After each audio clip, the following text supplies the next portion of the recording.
Hi, hello, dear viewers. For anyone watching this in the future, this is a game that was arranged through the Gauntlet, which is a community on the internet that gets together and plays cool role-playing games, tabletop role-playing games, to be specific. You can find them at gauntlet-rpg.com, where you'll find their forums, blog, podcasting network, the monthly zine that they put out, and of course the Hangouts calendar to which this game was arranged. This game is part two of a 12-part quarterly using Masks: A New Generation by Brendan Conway. Is a powered by the Apocalypse game about teenage superheroes and them trying to figure out who they are through the melodrama and soap opera of having to punch bad guys, so to speak. Yeah, and we're using the Suits playset, which you can find at the Secrets of Aegis supplement. All the links you'll find down below. And they have all these playsets that kind of change the game. You've got your superhero school playset, you've got your cosmic adventure playset. This is kind of like, shadowy secret conspiracy war against a race, a group. No, they're not a race. They're a group of interdimensional beings called the Suits. Before we kind of get into all that, let's just talk about our players first before we get into characters and whatnot. So we'll talk about players and safety and all that. So I guess I should have introduced myself. My name's Leandro. I use he/him pronouns. I'm jamming this and jammed a lot of masks lately. I say lately, not even recently. It has been going on for months. This is the 16, 17, 21st session of Mask I've ran since December. So it's been a lot. So it's going to introduce the players here. Just, name and pronouns. Shout out something cool if you want. It's up to you. Start with yourself, Alan. I'm Alan R, he/him. And of course, the coolest thing on the internet this week is the launch of the Kickstarter for the Gauntlet's first game, Hearts of Wulin. I thought I'd get that in before anybody else bagsied it. You must go and back it. Yeah, if you're watching this, you probably will go back it, hopefully. If not, links down below. Check it out. It's cool. It's a game about wuxia melodrama. Up next, Ferret. Sorry, introduce yourself. Hello, I am Ferret, also known as Sawyer. I use he/him pronouns, but don't care what you call me. I'm gender apathetic. I am playing our wonderful Janice, and next month in the Codex, I will have the playbook of The Mother for Apocalypse World out. Get some ball and house culture in your Apocalypse World by having bohemian freaks in your world. The Mother and the Codex. I'll definitely check that out. Like, having played with Ferret in a ball-themed Monster Hearts game, they know the shit. Up next, Robert, introduce yourself. Hi, I'm Rob. I use he/him pronouns. I don't have anything to shout out at the moment. Been with the Gauntlet for 2 or 3 years at this point.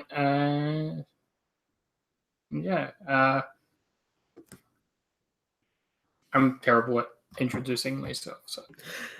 No worries. That's completely fine. And last but not least, Sabine. Yeah, introduce yourself. Hi, I'm Sabine. I use any pronouns. And since Alan has already praised Hearts of Wulin Kickstarter, I won't do it again because he has, and that would be unfair. So I will say that this weekend is the Eurovision Song Contest. And if you are not a fan, you should be. And if you want to be a fan, you should read Space Opera by Catherine M. Valenti, which is an amazing book that kind of a crossover of Hitchhiker's Guide to the Galaxy and Eurovision Song Contest. Nice. I need to give that a read because that book has been nominated for the Hugo Awards, and the Hugo Awards are over here in Dublin, in Ireland, which is category the country that has won the Eurovision contest the most times, with a whopping 4, I think. So it's all perfectly timed. I can't even brag it. Like, it's not like I was alive or living in this country when they won those awards. Anyway, all right. Before I get into another patented tangent, before we get into this game, let's talk about safety first. All those plugs we'll link down below, including to like Gauntlet's Patreon, where you'll find Codex. Sign up for now, you'll get their latest issue, and next month you'll get Codex Glamour 2, which is where the aforementioned Mother playbook will be on. But yeah, all links down below. But yeah, let's talk about safety before we jump into our game. So basically, we're here to make sure that we're playing in a safe and comfortable environment. That's the most important part, that people are having fun and feeling comfortable. With that in mind, we have a bunch of safety tools. First and foremost, we have lines and veils. Basically, lines are things that won't be crossed, won't show up in the fiction at all, just won't happen. Veils are things that can happen in fiction, but we're not going to concentrate on it. The camera will pan away from it, so to speak. Remind our players that we have the lines and veils tab on our character keeper. And also we have the X card, which basically it's a tool for like if we ever run into a scene or just fall into something where people just feel uncomfortable for whatever reason. It could be any reason, and they're all totally fine.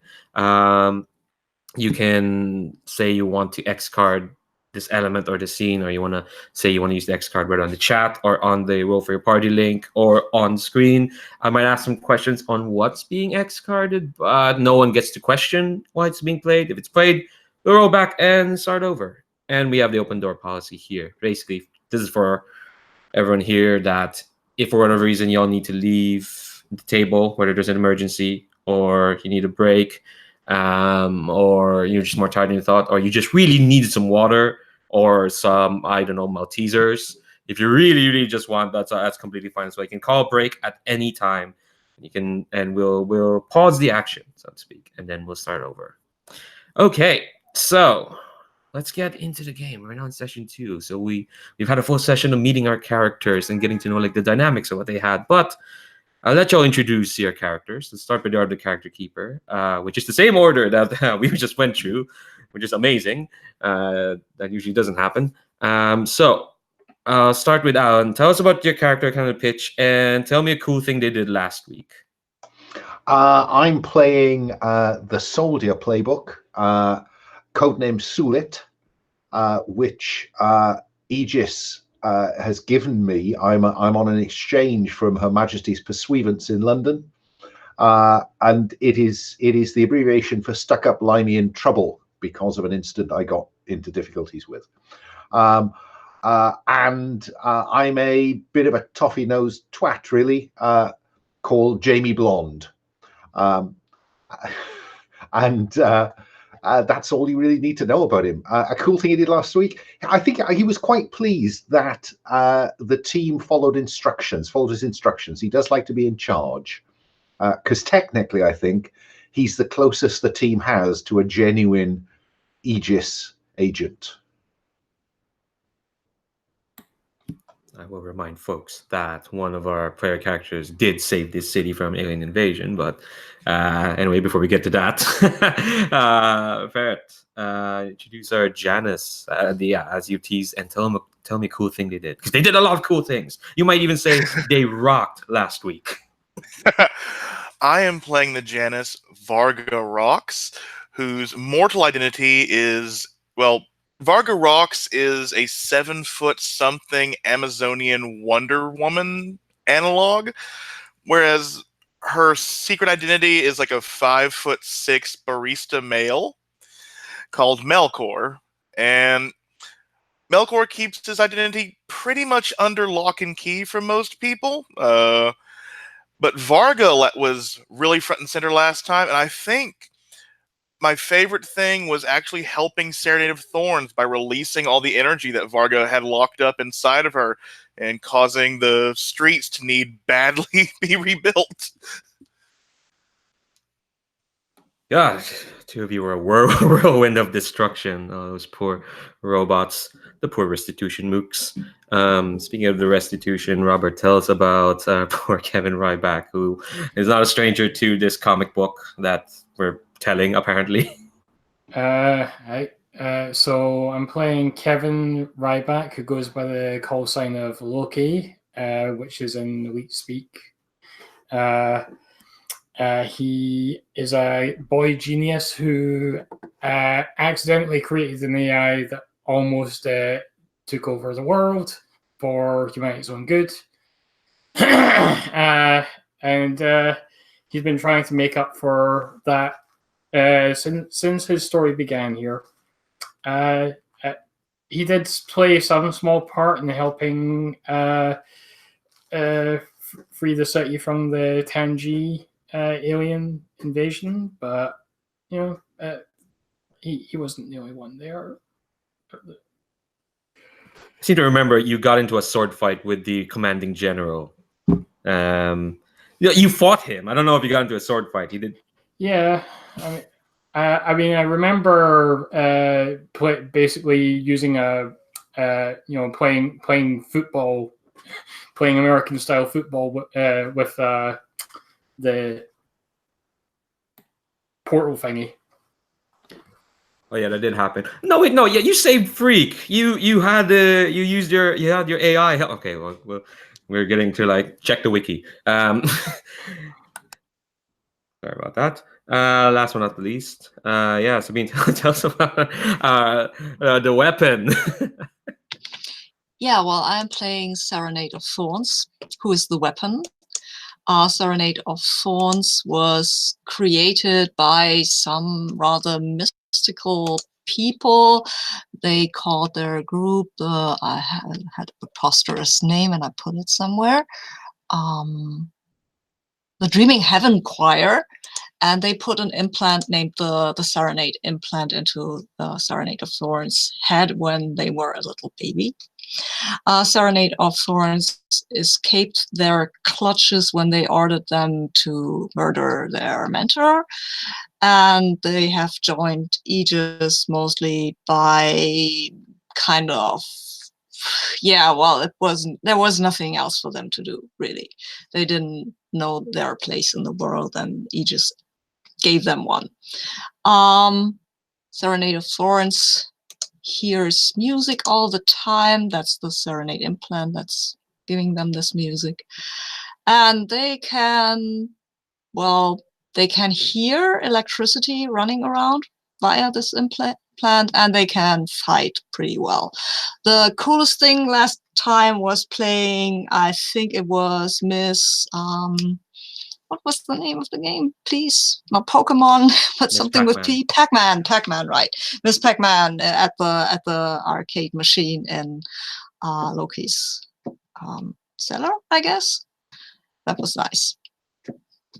Yeah, it was a nice bonding moment. I think it was you and Varga, I think, playing those games, and Jamie being nice. They were all very nice to each other, which I shouldn't be surprised because you all seemed lovely people. All right, so the big kind of recap for what happened last week is that again we mostly saw you at Loki's base, and there was some looking into how Division was doing. A bunch of calls were made to some adults. Loki got a job offer from an Agent Hyde from HAL Division, basically saying, "Hey, you're very smart. We deal with interdimensional threats over here." There was a call to Agent Melissa Fumero from SULIT, basically saying, "Hey, how can I get into HAL Division? They seem really big. They seem like they're the way to success." And her getting cut off in the middle of that call, which led to you all trying to find her, which led to Varga giving up some of their shifts or some of Melcor's shifts to his coworker Enid, who was Melissa's roommate. It's all very complicated, and you all ended up at Shoreline fighting a bunch of robots with guns in their mouths, and managed to save Agent Fumero, who was there apparently looking after some sort of tuning knife. And I think we ended last issue, I guess, with Agent Fumero going, "I guess we need to have that. We need to have a talk, kids." And I think this issue is going to start. I think it's the same night. It's just a bit down the road, and Agent Fumero has bought y'all hot dogs. She knows a guy who runs a hot dog stand nearby, and she's bought y'all. Yeah, she's bought y'all hot dogs, and you're looking out into the coast of Prospect City, the kind of dreary-looking port area of this place. Maybe a bunch of seagulls in the air. I want a quick description of how do y'all look? kind of in this like opening shot of the comic book, so to speak. And what sort of go on. SULIT is standing, looking out to sea, looking at these kind of large tankers coming and going and container ships, and he's holding the hot dog really awkwardly so as not to get any mustard on his suit. And in a speech bubble, it's saying, "What am I doing here?" Wait, so he's saying that out loud? Okay, cool. Sorry, think bubble. Oh, think bubbles. Will they ever come back? What does Varga or Ox look like? 7 foot tall woman with a hot dog. She has I think like there was a like even like on the cover there was just like a Varga with the hot dog in her mouth, and she has just the hot dog meat in her mouth, mustard and ketchup sort of like sliding her face, and she's pulling off the bread and throwing it to seagulls, like squatting down, feeding seagulls. Nice. Sorry, Loki. I think Loki is just it's also sort of staring out, but just sort of taking a little bite off of his hot dog, and just not quite there. He's like his head's not quite there. Whatever he's thinking about. And Serenade. Serenade of Thorns is a bit confounded by this hot dog. They have not had much experience with American food stuff. So and they will look around how other people are eating their hot dog, and they decide that Varga maybe is not the best role model because that seems like kind of messy. It's pretty clear to them that SULIT is also uncomfortable, so they will just do what Loki does and nibble at that thing and try to not mess themselves with dripping mustard and stuff like that. Yeah, and I think Agent Femero is kind of like, she also has a hot dog because she just spent the last 15 minutes getting shot at by robots. So I think for like this first image, it is just like y'all eating hot dogs and just contemplating what happened. And once you're all kind of done, she kind of turns to y'all and she says, "Now, I'd like to know how a group of semi-unaffiliated teenagers were the first to respond to my distress call when that call was keyed to Aegis personnel." Oh, that's easy. I am Aegis personnel. Well, last time I checked, Kevin, you weren't part of the response team that we usually have for these sort of things. In fact, I don't think we've actually worked on anything together in a long while. So I'm just wondering what brought you all here. Was it not appropriate for us to come and help you? Oh no, it's not. It's just irregular, quite a bit. Like, I'll have to send a report to Agent Sarah, and she kind of nods to you, Varga, about this. And this was all going to come down on a report. Obviously, it's especially with a mission such as this. And she kind of taps her foot on the metal briefcase where the tuning knife is. And yeah, she just says like, yeah, this all have to be noted down. Like, I just want to know what exactly this has brought you here so that there'll be less questions. Well, you were in danger, Melissa, and so it seemed the most logical thing in the world for us to come and help you out. And, I'll be honest, I owed you one. Well, that's kind of you, Agent SULIT, to say so.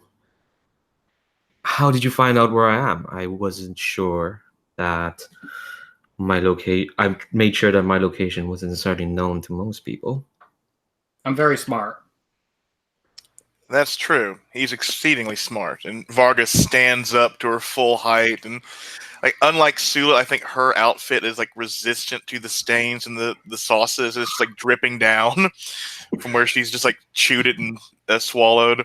And there's I think a lot of like happy seagulls around her. But she walks over to Agent Fumero, looks down.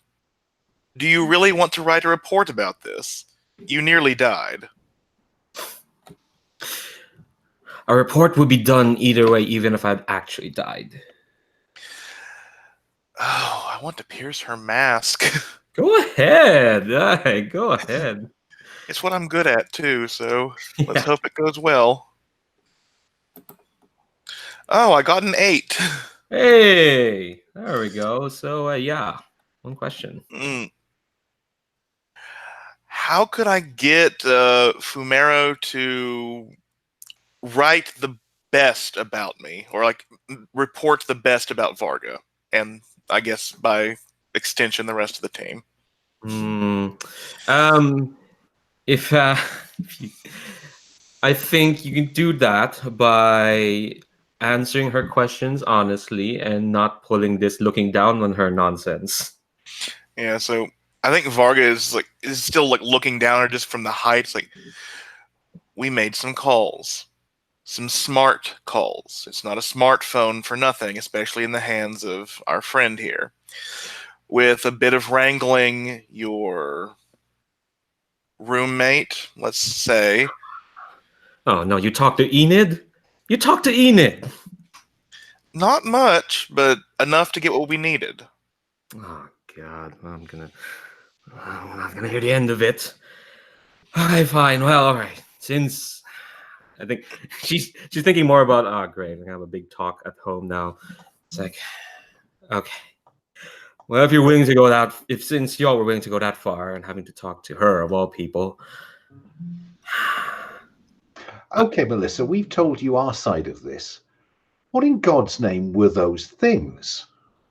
What was that all about? Well, Agent SULIT, if you must know, I think, and she's looking at you as if like, oh, thank God for the question. Otherwise, I can stop thinking about Enid now. Because it's like, well, if you must know, Agent SULIT, I believe Kevin over there has had ample experience with the restitution of all things. They're a terrorist group who have tried for this specific artifact before, and if not for Kevin over there, they would have succeeded, and they would have gotten an alien artifact of quite some power. In fact, I'm kind of mystified as to why we're bringing it out in the field again, but who am I to question how division works? Yeah, I was going to ask that. What, why is that not locked away somewhere safe right now? Well, that's classified. And before you ask, no, I don't have clearance. This is all on HAL division. It makes a very strange noise. I find it distracting. Yeah, speaking of that noise, it is kind of like this small whine that's, I think, going on in the back of... I think now that you're all near it, you can all hear kind of like... It's like a small, tiny bit of like... do you remember that the Joker had a theme in The Dark Knight, which is basically like a razor blade played on an electric violin. It is kind of like that sort of sharp, keening, yeah, tinnitus. I don't think Agent Fumero could hear it, but y'all can like just barely hear it. And Agent Fumero... Question for you, Leandro. Does this resonate with like the space stone inside Varga? Ooh. Considering we've described it as a tuning knife, yes. I think it's well, to everyone else, it's a sort of sound. I think yours, it's a bit softer. It's a bit more like inviting. It's like that tinnitus noise is being tuned because it's coming into contact with the stone that you have. I think you said it was irritating the implant, right? Yes, no, for you, yeah, for you, it's being irritated, yeah, because from what I gathered, the implant kind of like produces music, but this is a tuning knife, so it's kind of warping music around it. While it's receptive to Varga's stone, to you, it's a pain. And Agent Fermion says, "Oh, go on, Loki. So you unmute there." I wanted to, because I do remember that I looked up what Aegis's plans for that particular artifact were. They were going to use it to as a weapon against a extra dimensional being of some sort. Yes, I think what it was described is that they were going to use it to tune to a specific signal found through interdimensional space, and they were trying to like attract this signal towards them. I could explain what it is because it actually relates to the previous series, but your characters won't figure out what that is, so I'll just keep mum. But yeah, that's what you read. Okay. So I know more. I know kind of what its function is then. Yeah.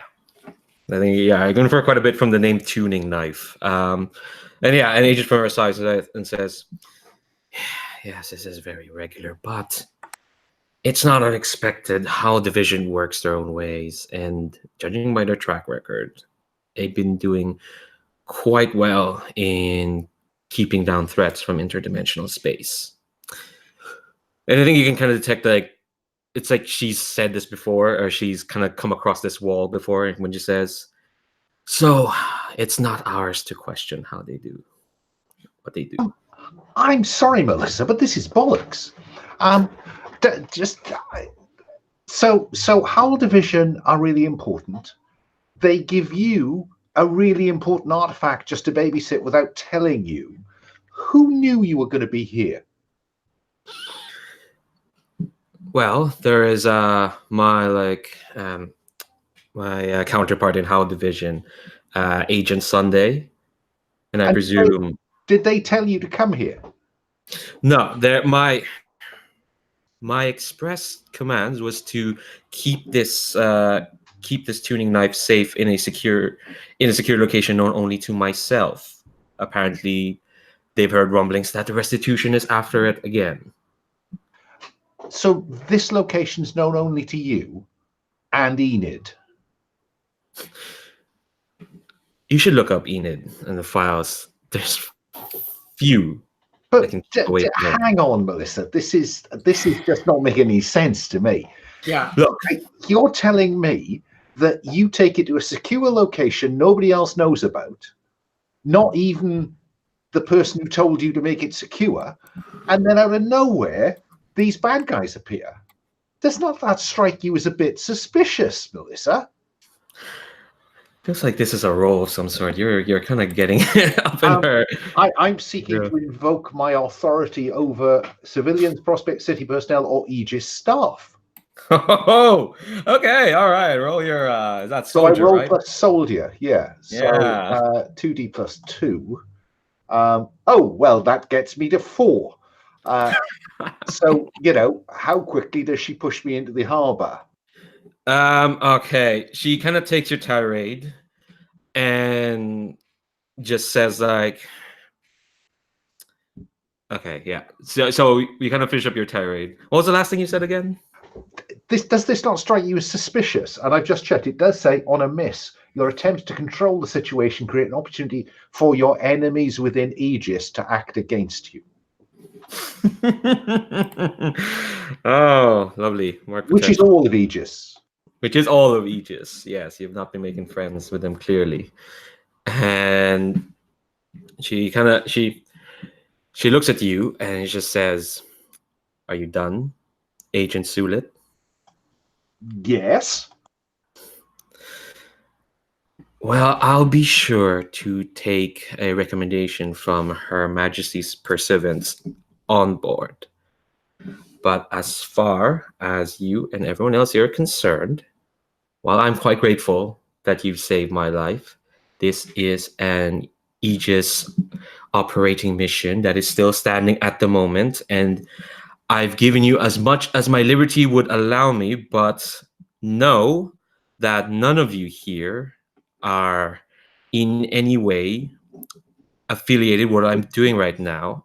And as far as I'm concerned, as far as Aegis is concerned, as far as how division is concerned, this is the extent that you all are going to be involved in this.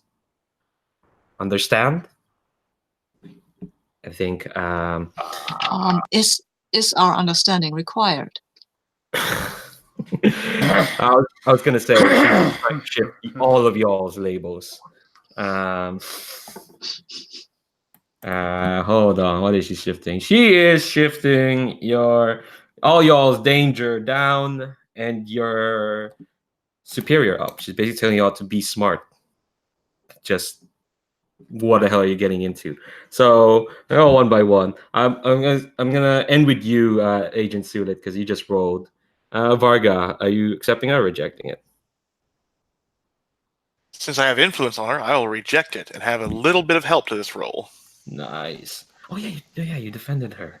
Hells yeah. Right.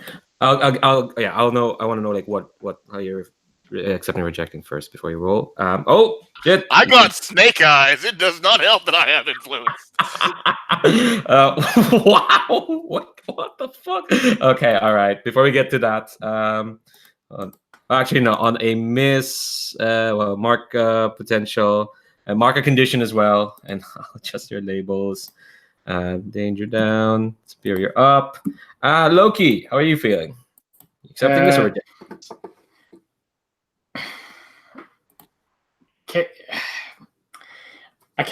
I want to outwardly agree, but not actually be my attitude is not what she's wanting it to be. But you agree? No, like outwardly I'm agreeing, but inwardly I'm like, no, this is bullshit, and I'm going to do something else. So you're accepting. I think you're still kind of rejecting it. I think you need to roll this.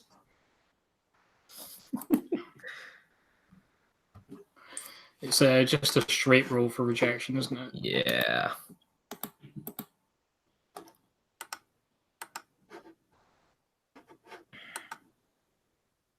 That's a 10. Ooh. All right. So you can choose to clear a condition or mark potential by immediately acting to prove them wrong. Shift one label up and one label down, your choice, or cancel the influence and take +1 forward against them. You can choose two. I will shift one label up and one label down. I will take +1 forward against them and cancel their influence. Nice. Okay, so maybe mark that down. Agent Fomero has no more influence on Loki.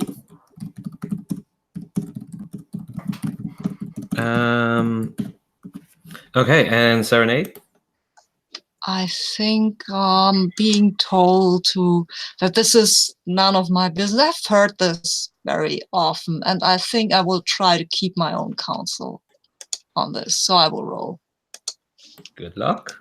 Yeah. Let's see this. Oh, I've got a 6. That's not. Yeah. That's not enough. No. I think. So what does it feel like? Because the words hit you hard. That basically. This is none of your business.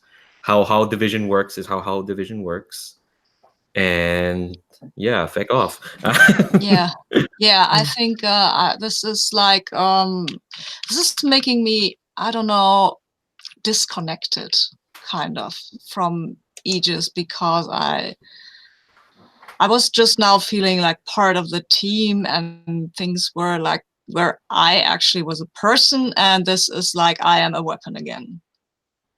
Ooh, so I guess I'm feeling hopeless right now. Mark potential. You there? Finally, Agent Sulit. Of course, Melissa. You fucking bitch. Reject. Yeah. That's a straight 4. Wow. What? Potential's racing up, though. Yeah, but she can't reject for shit. What happened there? Yeah. So how? Yeah, you snake ice. That's so ridiculous. Even. Yeah, exactly. Yeah, Loki's good because at least because he's the one who knows her the best out of y'all. Um, but even then, to him, this is probably incredibly suspicious. Yeah. But oh yeah, how are you feeling, Agent Sulit?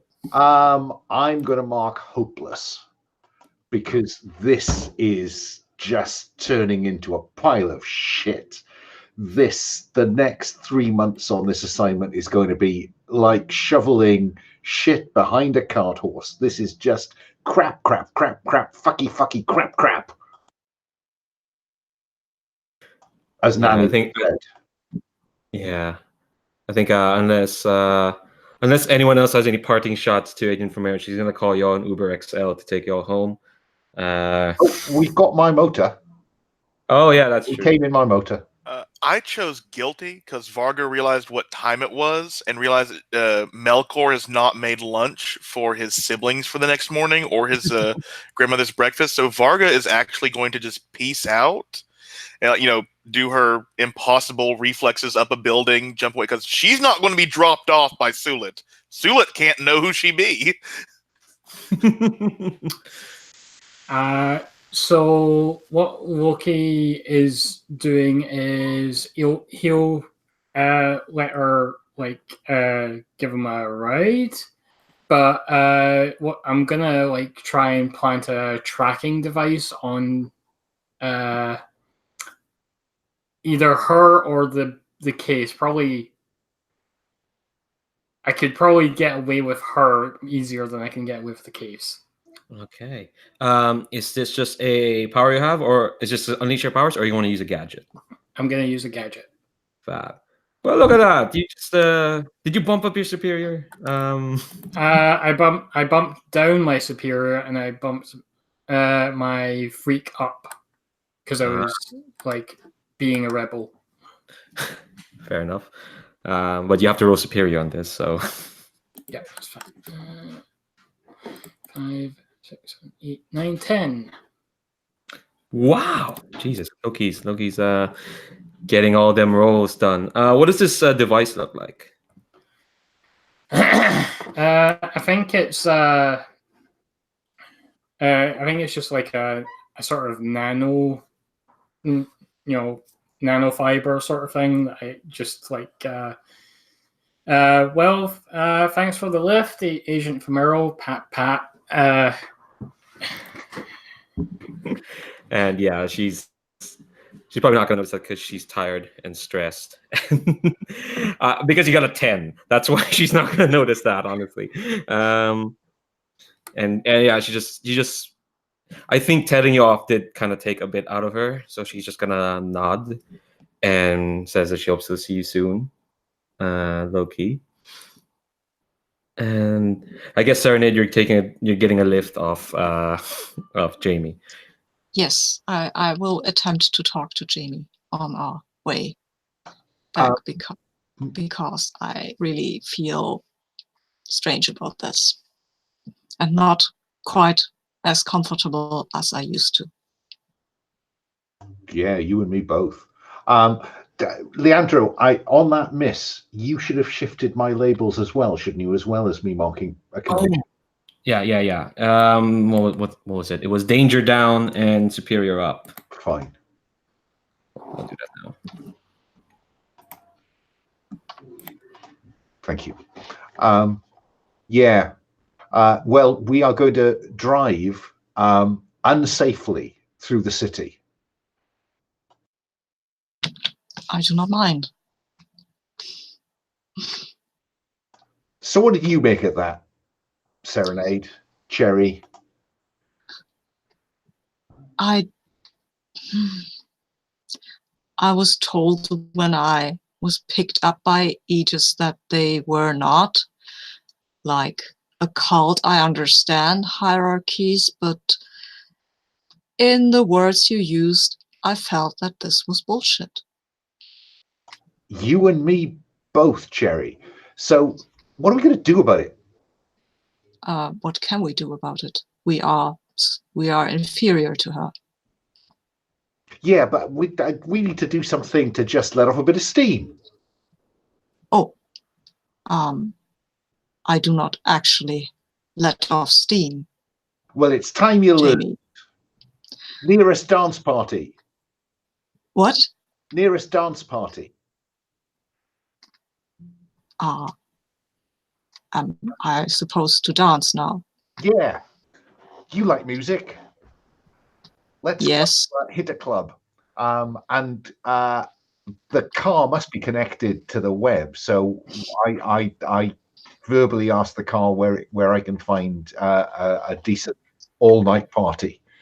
I'm going to get Sherry legless for the first time. I think she needs to chill out, and I certainly do. I will say that I am not certain that I can tell the difference between dancing and fighting.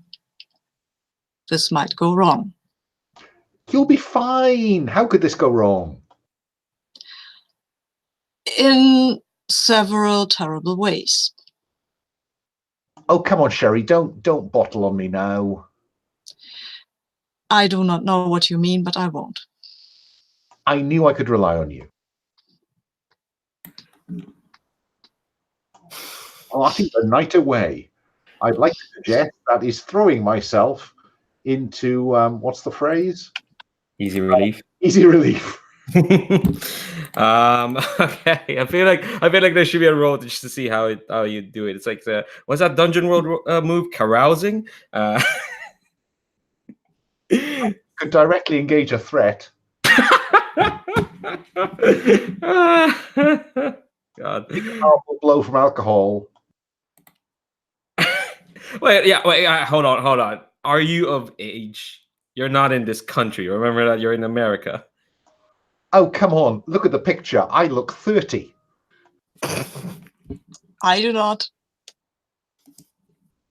Yeah. That is true. Okay. Well. Yeah. If we can't get in, we're breaking in. Just roll me a 2d6. Yeah, take a powerful blow. Sure.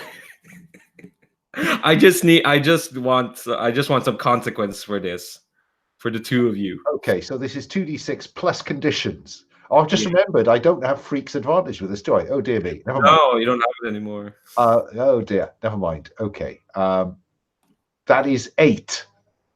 All right. On 7 to 9, choose one. Lash out verbally. Promote a teammate to foolhardy action. Or give ground your opposition gets up there. You struggle past the pain. Mark 2 conditions. I'm going to lash out verbally.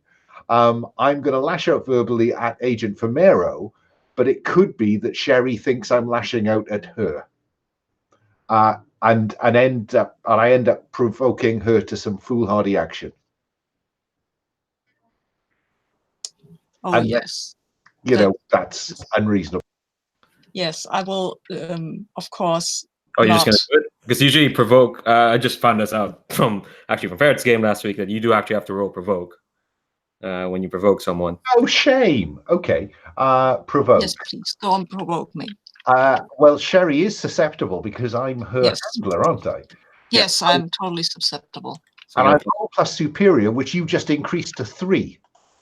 Ooh. So that gets me to 11. Mm-hmm. So what do you do, Sherry? Oh, God. On 10 plus both.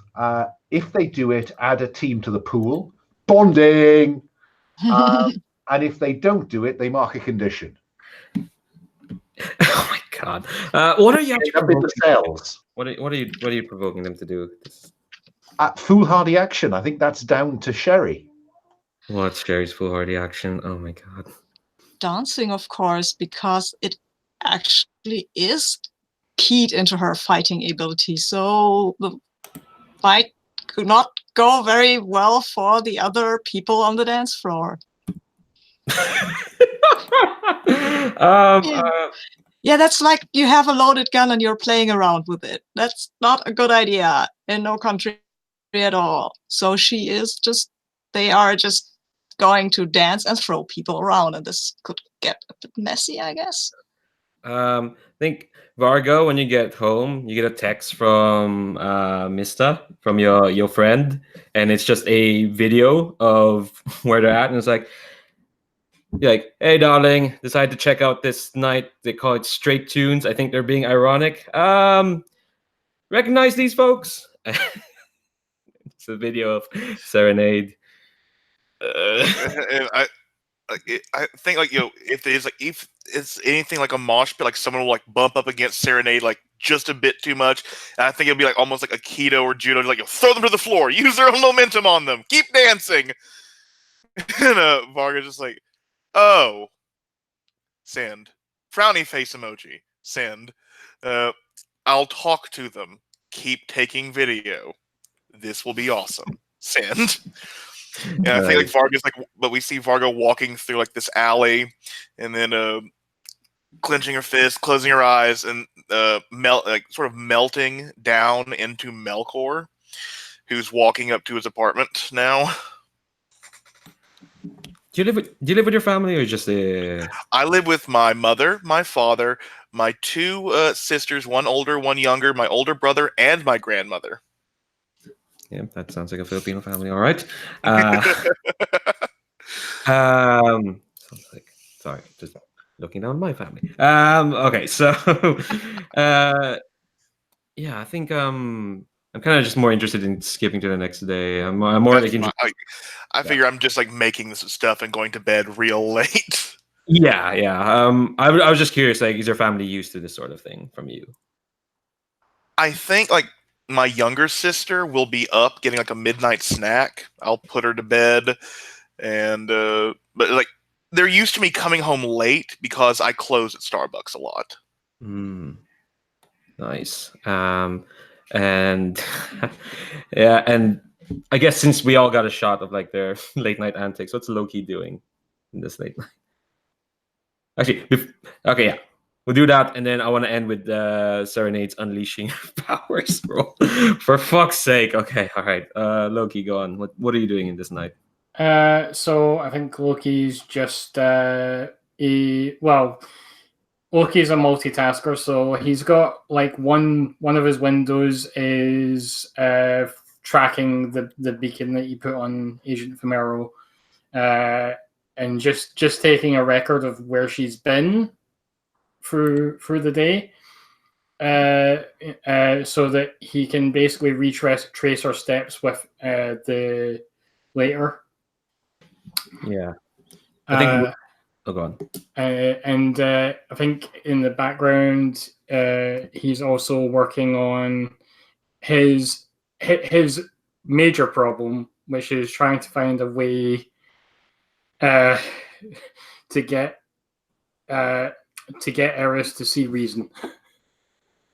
Oh, never-ending story. Yeah. Okay. But he actually has the Sanctum now, so he can work on that as a project. So. Well, you know, there's a group that kind of worships her, so that's a project to work on. Okay, I want to see this roll, and then we'll take a break. I just want to see if there's any consequence to you beating up some people in a mosh pit. Well, I have wait, let me see. Unleash my powers. It's plus freak. I've got a freak of 1, so I make it to 7. You have the hopeless condition, which is a minus. Oh, powers. right. Okay, then I don't make it. I don't unleash my powers, which might be actually quite not so. Well, it's probably bad. It's a bad roll. So yeah, we'll see the consequence of that after our break. Let's take a good 10 minutes. And yeah, and I wanna know like what y'all up to. What's the day today? Well, I know what's gonna happen to Sherry, but to everyone else, I want an idea of what they want to do or where they want to go. So 10 minutes, BRB.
I need to decide what the third feature for that sanctuary is.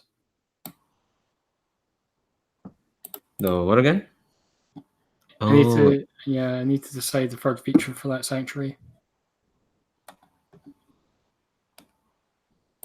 No worries. Okay, all right. So we're all back. Okay, so that roll failed. For Serenade. What does this look like when you unleash your powers on this poor mosh pit? What did it look like?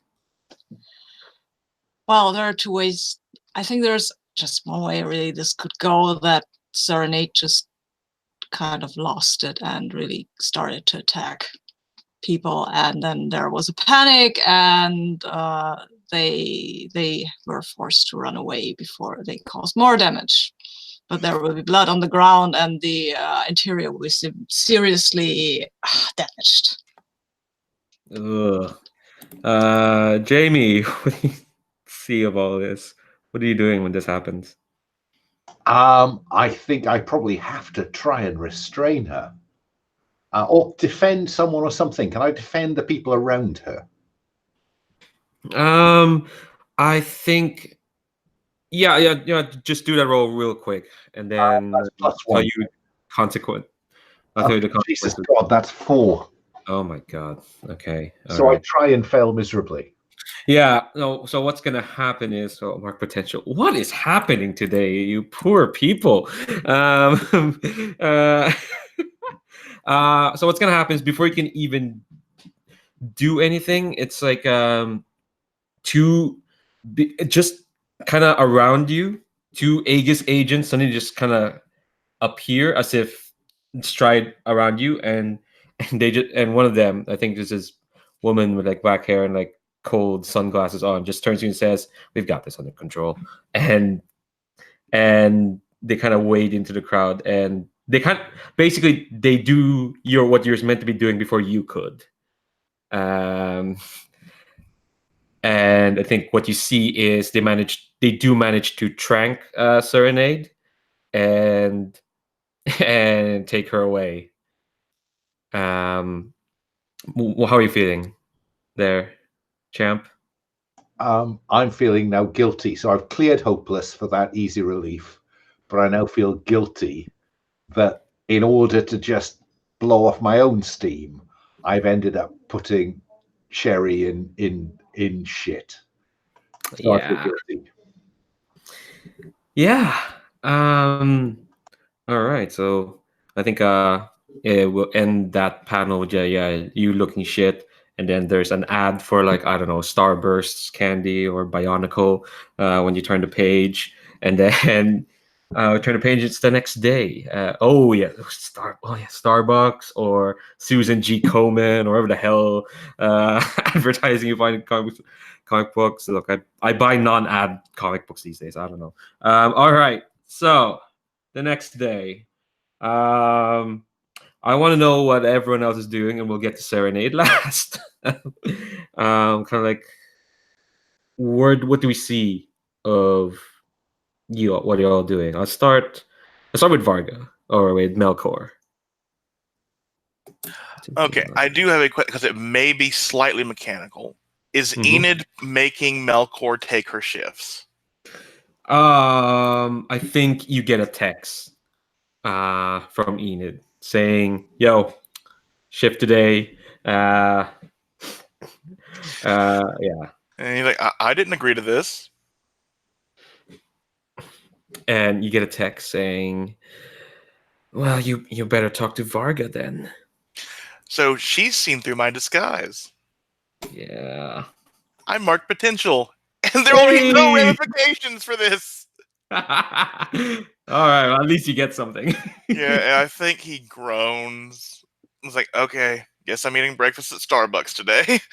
And make sure his grandma's in her chair. He sets up, I think he writes the TV schedule, since there's no TV guides anymore, and he just hands it to her, all in Tagalog, of course, because she's old school. She'll speak English when it's required. Yeah. Maybe at church. Yeah, And Like my grandma, actually. Have you been around here lately, Ferret? I would love to be in Ireland. No, I'm in America. Screw you for making me think of Ireland. And then he'll set out his breakfast for his sibling. I think the older ones don't care that he does this; they just take advantage of it. But like the younger sister gives him like a drawing of like her and him stick figure style, and but it has that idea. Like this will be a comic book artist one day. She has the chops that are showing right now. And he rubs her head, puts on his like Starbucks barista outfit as he's just trudging out, mumbling. Oh yeah, I think you got a lot of messages actually, not just from Enid. Yeah. So there's a bunch of videos from Mista. You see, No. you see Serenade dancing and then beating up people, and then a bunch of Aegis Asians taking her away, saying, "Yo, you've got some crazy friends here. You got some sick friends." They didn't even know how to eat hot dogs. Amazing. You should introduce them to me. They sound like fun. They look like fun, folks. You inviting us to a club tonight? Sure, why not? I think like that can be like the scene transition from Melcor, unless you want Melcor to roll his mortal or mundane entanglements. I think go on. I think it like giving the shifts from Enid to him is like just saying like a failed roll, like they've come up, and I would prefer that than rolling for them and getting something. Yeah. Okay. But like I think the scene will shift as Melcor's walking into Starbucks. Like his last text is to Kevin. It's like you're invited to like club name tonight. Drag shows are lit. Happy face emoji, party face emoji, confetti ball emoji. You get one more message as you're walking into work. It's from Agent Viviana Sarah. Fuck. And she says, I just read an interesting report filed by Agent Fomero. It seems you've done quite well. It seems you did quite well protecting her, apparently. I did very well. I was not at the club last night. Well, we can verify that, at least. I think she also says, like, either way, I think as part of our arrangement, we would need to debrief. Don't worry, not today. Got a lot on your plate, after all. But we need to catch up and see how you're doing. Yep, I think he'll quote SULIT, that bitch, and send a thumbs up emoji. Yeah. Your debriefings with Agent Sarah, do they happen like at her office or place? Does she come to the Starbucks? Oh, she probably doesn't. She's a professional. I think that they meet at like a what's that Canadian coffee place, Tommy's or something. Like I think like there's an opposite chain that they meet at. Like it is public. She talks to Melcor. She does not talk to Varga. She does not like the idea of Varga. Yeah. That makes sense. And I think she does ask if you have spare time today, but seeing you just take on a few shifts. Yeah, it's like he'll say like I have 2 hours between this time and this time. I took on extra shifts for the next 4 days. I think she sends back a wow, brutal, and a sad emoji. Oh, she's sending an emoji. Yeah. She likes talking to Melcor, I think. Yeah. It's just that. Yeah, go on. It's like, but she does not trust Varga. Melcor she can understand. Melcor is an unpowered mortal boy.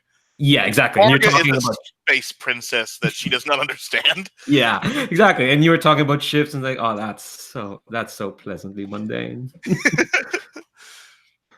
Yeah, I think this Melkor, it even has like maybe him bending down to like pick up his name tag, which almost looks like where you pick up the page to turn it. Nice. So we'll turn the page. I should give you potential for that, but I won't. We turn the page, and no. And actually, one last thing. I think Vivian Sarah says. I'm looking at my notes. She says that like, let's try and meet tomorrow. We'll be busy. Looks like we might not be seeing each other soon. Each other for quite a while. I might be getting a different job title soon. So let's try and meet tomorrow. I think that's the last message he says. Then you go pick up the tag, and yeah, Loki, how are you doing? Did you go to sleep at all? Well, on this particular occasion, Loki did remember to go home and actually sleep in his own bed. So he wakes up and is trying to have a flying breakfast, like like like make something just quick and then get out the door, sort of thing. While his mother and younger brother are trying to sit down and just have like the normal morning breakfast.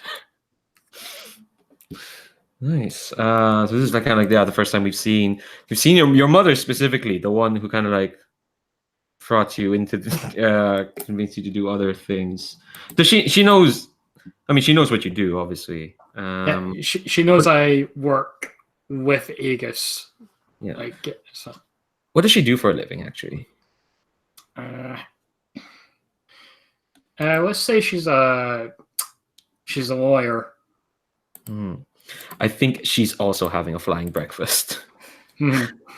I think it's the two of you, yeah, rushing around and kind of like you had this routine. It's like, all right, you prepare this toast, and then she grabs it and butters it. It's like it's a coordinated sort of thing. And occasionally we'll take turns making sure that my younger brother has all of his stuff, sorted out for school. That's more mom than me, but because he gets annoyed with me if I start like more than he gets annoyed with mom. Yeah. And I think near kind of the end of breakfast, you kind of exchange what you're doing for the day, or at least just tell each other. I think it's kind of I think that's what she always tells you where she's up to today. And I think what she mentioned today, like,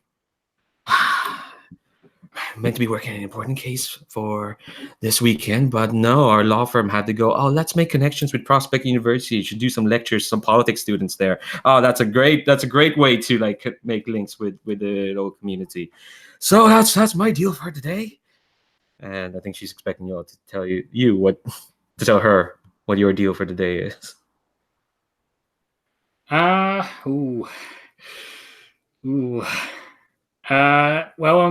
I've got some projects to work on. Can't say, classified bullshit.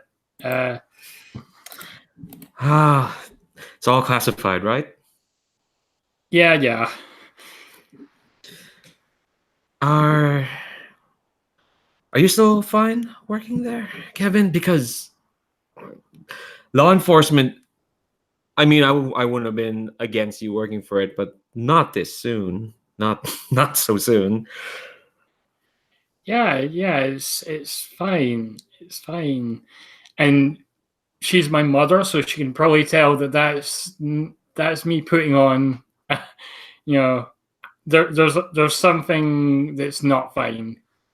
Yeah, I think she's giving it a scant like, and but I think all she says is, well, Kevin, if you find the time, honestly, if I find the time, whatever is on your mind, you're always free to talk to me about it. And honestly, even if it looks like I don't have the time, I'll make time for you. You'll always have that. Okay? Yeah, of course, Mom. Well, if you're superheroing, it's giving you free time, stop by the university and have a hear a very fun lecture about introduction to law and politics. You'll be riveted, I'm sure. And she's kind of like, yeah, tossing a bunch of stuff in her briefcase and doing that anime, grab the toast on her mouth as she leaves. So what are your plans for the day? I just want to know. We're not going to jump to that yet. Kevin is going to follow the trail of the tracker device that he left, and basically do that along with his D3 scanner to see where basically if she left that thing somewhere, he's going to pick it up in the scanner because it affects dimensional energies. Nice. I think while you're doing that as well, you probably get did Melcor send the message of like you're all invited to the club? Yeah, I think you get that message, and we're gonna turn the page to Jamie. How are you feeling, champ? Hungover. Drinking a very tall coffee, very strong coffee. And I'm walking through Aegis headquarters towards Serenade's room stroke cell. Someone to bollock me. I think when you get to her room slash cell, there's actually like I'm thinking like when it says her name, there's actually like a digital like a tablet sort of thing, and it says that Serenade Cherry Thorn Serenade has been moved to the Aegis Juvenile Facility 3 floors down underground for temporarily. I think that's that's not happening. That's not happening. No, that's not fair. I go find her. Okay. All right. So there are like I think your clearance just shows where it is. It is just like it's in the same headquarters. No worry, it's all there. And I think let's cut to Serenade. Serenade of Thorns. When you wake up, you're in a nice like brightly lit room. You're on a cot, kind of like attached to the wall, and it's nice. When you kind of wake up, you hear like birds chirping. The floor is like grass, and there's like benches scattered around. And you're on a wall, but it looks like the wall ends, and there's like just a bunch of trees and forest and shrubbery surrounding this room. This is an illusion, right? Yeah, well, the thing that's not an illusion is that your hands are encased in kind of like this like high tech mittens, basically.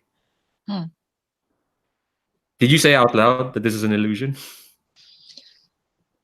Or no, I'll just sit up and look around for a bit. Look at these mittens, like what are they doing on my hands? But I'm not trying to get rid of them or anything. I don't lose my hopeless condition, or do I? How do you get rid of that again? Let me check. By relaxing vigorously, I guess, which I did, but I don't think it just really made me feel better. Yeah, I think that role was flinging yourself in these relief by trying to dance or whatnot. So I'd say get rid of that. I think so. While you're kind of checking the mitts, you kind of hear a voice going, "Yeah, good luck figuring yourself out of that." It's this girl's voice, kind of teenage girl. She's kind of just lounging on the bench, kind of like arms like that. I keep forgetting the color of her hair. I think she has red hair because she's popped up before, but I keep forgetting the color of her hairs. But she's kind of looking at you, and she's got these glasses on, and she also has like mittens on her hand. What is the meaning of them? They're here to make sure that we don't get up into shenanigans. that they don't approve of. Wow, they're making us sit here and time out, I guess. I But you- believe I have gotten up to enough shenanigans for the time being. Hopefully Oh forever. wow, you're a penitent one. Oh, you'll be let out of here soon. I should not have done what I did. And I think she kind of leaps up and kind of leans forward. It's like, oh, why is that? What's wrong? What did you do? I attempted to dance, but You- the only way of dancing I know is a kind of dance that kills people. I think she raises an eyebrow at that. It's like, that's a particular set of skills. Where did you learn that?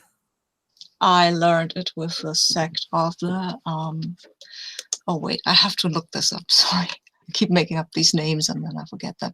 Dreaming with the Dreaming Heavenly Choir. I think she hears that sound, mind, and she's gonna that name. She kind of thinks about it.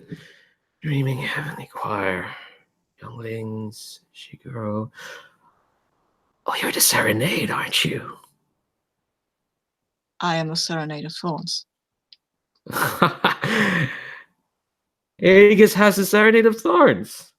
Well, that's cute. Who are you? Oh, just someone who got unlucky. Nah, no, actually, no. That would no. I don't believe I should lie about that.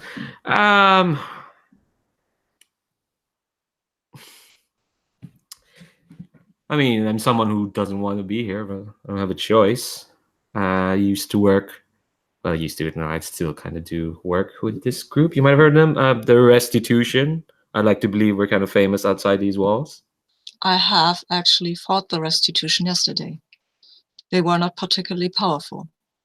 I think she looks really annoyed at that and it's like, I've been inside these walls too long. They're nothing without me. But you seem to be a human being? Well, yeah. I mean, don't you know about the Restitution? They were made. They're robots, most of them. But like, the person who leads them, the person that kind of like person I look up to, they're also robotic. They're an AI, but you always need humans to kind of like do everything else. That was kind of my job, doing everything else. Oh. And do you have a name I might use to refer to you? It's Harmonia. I like that name. Thanks.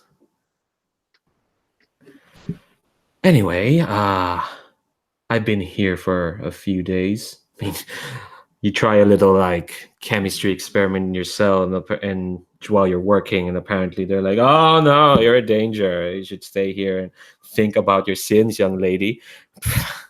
But maybe they are right. They are right about me. Well, no, I mean, I pegged you for a penitent one, but your sins can't be that bad if Aegis is the one doing the judging. I do not understand what you mean. Well, let's just say, between you and me, that Aegis isn't the best arbiter when it comes to what's wrong and what's right. And do you believe the restitution is? Well, we believe we're an alternative. That's for sure. We don't think... Oh, go on. So did the choir. Well, it is just a matter of proving whoever's right. Whether you believe your choir is right or wrong or whatnot, you surely can't think that Aegis is right. I have not experienced atrocities at the hands of Aegis. Oh, darling. Oh, dear. Well, you need to do your research. There's one thing I learned from school, is that you always have to do your research. I never went to a school. Well, if you ever get out of here, check out Prospect Academy. They do good work over there. But beyond that, I'd advise you check with whatever the hell. If you think you know Aegis, well, trust me, there's several different rabbit holes you can go down, and what you'll find will be steeped in so much shit you'll spend decades trying to clean yourself out. Well, I'm not sure if I should look at these rabbit holes, but might you point me in the direction of one? I think Harmonia kind of gives this a think, and she kind of gives it a thought, and it's like,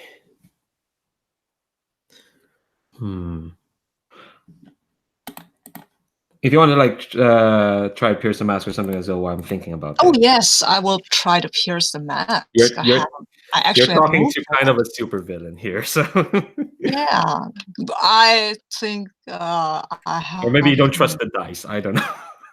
I totally trust the dice. They cannot get worse. They can get worse. Let's see how. Oh no, I've got an 11. Jesus, that's even with a minus one. Wait. Even do I have a -1? I have no idea what to roll. Pierce the mask, mundane. I'm not that mundane. You're still 10. Yeah, I'm still a 10. Yeah. Nice. So 3 questions. Cool. I will first ask what she's afraid of, because I have that on my move, and I like that move. Ooh. Oh yes, yeah, you have that in your move. I think you could tell when you said that the restitution wasn't much of a fight. You saw that flicker of worry in her eyes. That, oh shit, the restitution's not doing so well apparently without me. Crap. I need to get out of here soon. I think that's what she's afraid of. That's what you get. Okay. Okay, so what does she want me to do? She wants you, and I think she kind of says this as like, I think when this will be the answer to your question. She kind of looks up, just thinks about it, and it's like, have you heard of the tuning knife? That is classified. I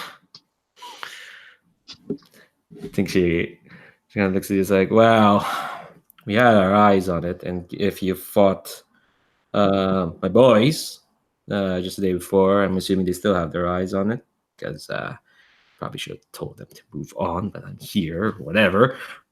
So, well, if you're aware of it, that you might want to keep a closer eye on it, since that it can do so much, and we know what Aegis can do with things that can pierce through dimensions.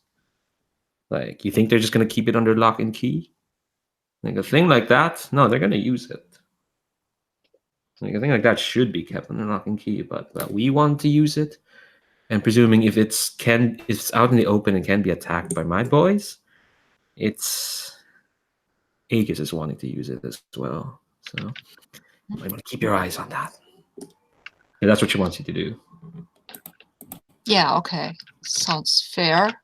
One more question. Yeah, one more question. I want to know how I would get her character. No. How would I get her to do something or say something? Well, say what? Yeah, that's what I'm wondering.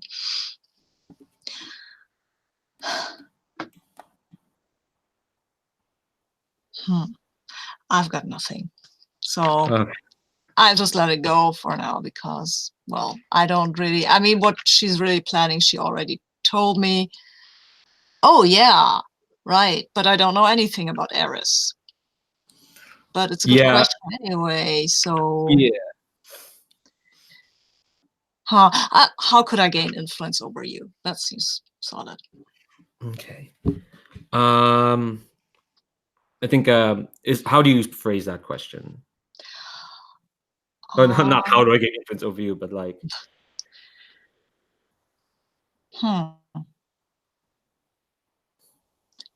I think I will ask her if I will tell her that I enjoyed talking to her, and that I would like to continue this conversation after we've both gotten out of here, because I assume that you will eventually. Well, here's hoping. You sound very sure. You've got friends out there? I don't know. I do not know. But I am optimistic for a strange reason. Well, whatever that reason is, however strange, hold on to that. Optimism's good. Meanwhile, I'll probably still here. I'll be here. If you ever get out there, I'm assuming since you're here, you're picked up by Aegis and whatnot. Ask around if there's a Kevin Ryback still works there. I haven't talked to him in a while. He's kind of been ignoring me, I think. I don't know. It's been a while. If I had the opportunity to give him a message from you, what should I say? His biggest fan wants a chat. Very well. I will endeavor to do this. Yeah, and I think at this moment, clearly a wall kind of appears in the forest, and I think there's I'm assuming is a very flustered Aegis agent, and you, Jamie, blustering your way in there. And I leave with Serenade. Yeah, I think the kind of the head of the Juventus is like, all right, no, we were gonna take her out anyway. Okay, all right, fine, go pick her up. And yeah, you see Serenade talking to this girl with red hair, quite casually. Come on, Sherry, let's go. I will give you a slightly irritated look, like you again. And I will turn to the Aegis agent. Sir, should I go with Agent SULIT? Yeah, you may. He is your handler at the moment. Yeah, just go. Your time is up anyway. Agent Romero will be talking to you about your conduct from last night, but for now, Agent SULIT, you can take her off our hands. And you might want to cut to somebody else for all, but I want to have a conversation with Serenade. Mm. Okay, all right. Okay, I think it's getting on to the day. I'm wondering what else. What else do we see? We cut back to Melcor. What do we kind of see? What he's doing? I assume working. I'm not sure. Like unless Kevin comes in or something. I think with the shifts and everything, he would still be busy, but I think what's will happen is as you're kind of working, just working your day. What's gonna happen is that because we're not cutting to the club yet because there's a bunch of conversations. Yeah. I think while you're working, you see like popping up in your peripheral vision is just Enid just pops up almost out of nowhere. I thought you weren't coming in today. Oh, what makes you think I'm actually here? What? Oh, God, you can be annoying from a distance, too. One of the benefits of being able to do what I do. What's the benefits of turning into a 7-foot-tall space princess? I'm curious. I think you just answered your question. Hold on, let me give that a shot actually. And you see like her image just like flicks from Enid to Varga rocks. And she's but but obviously, like, she's still eating it, so she shows it Varga slouch, kind of looking bored. It's like, oh, this is a lot of tonnage to be carrying around. Not really my style.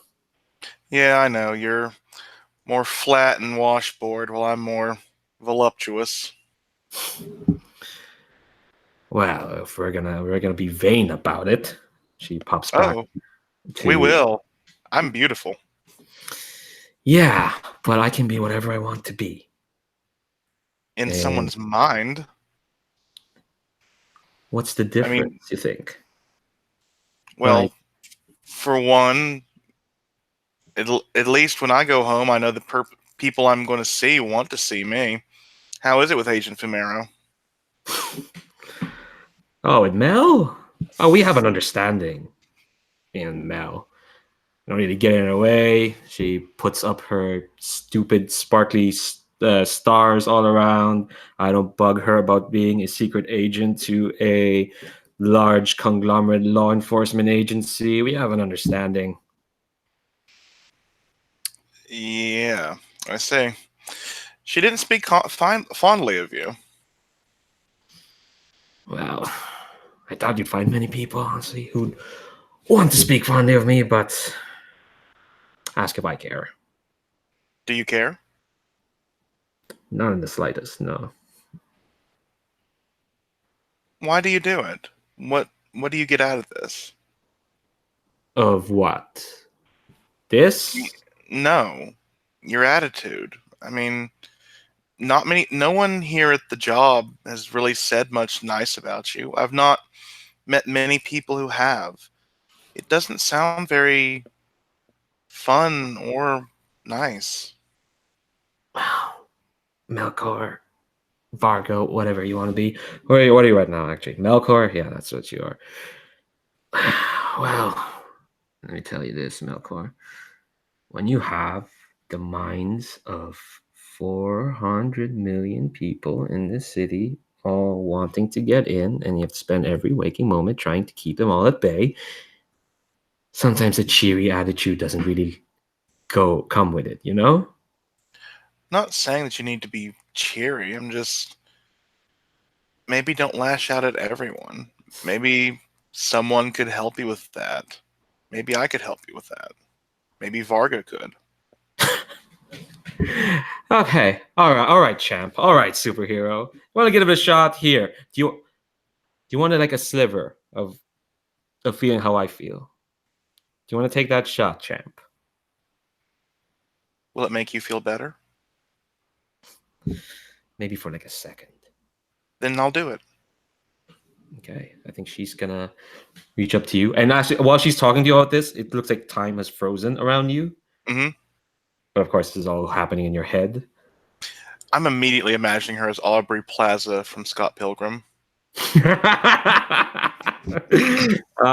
Yeah, kind of.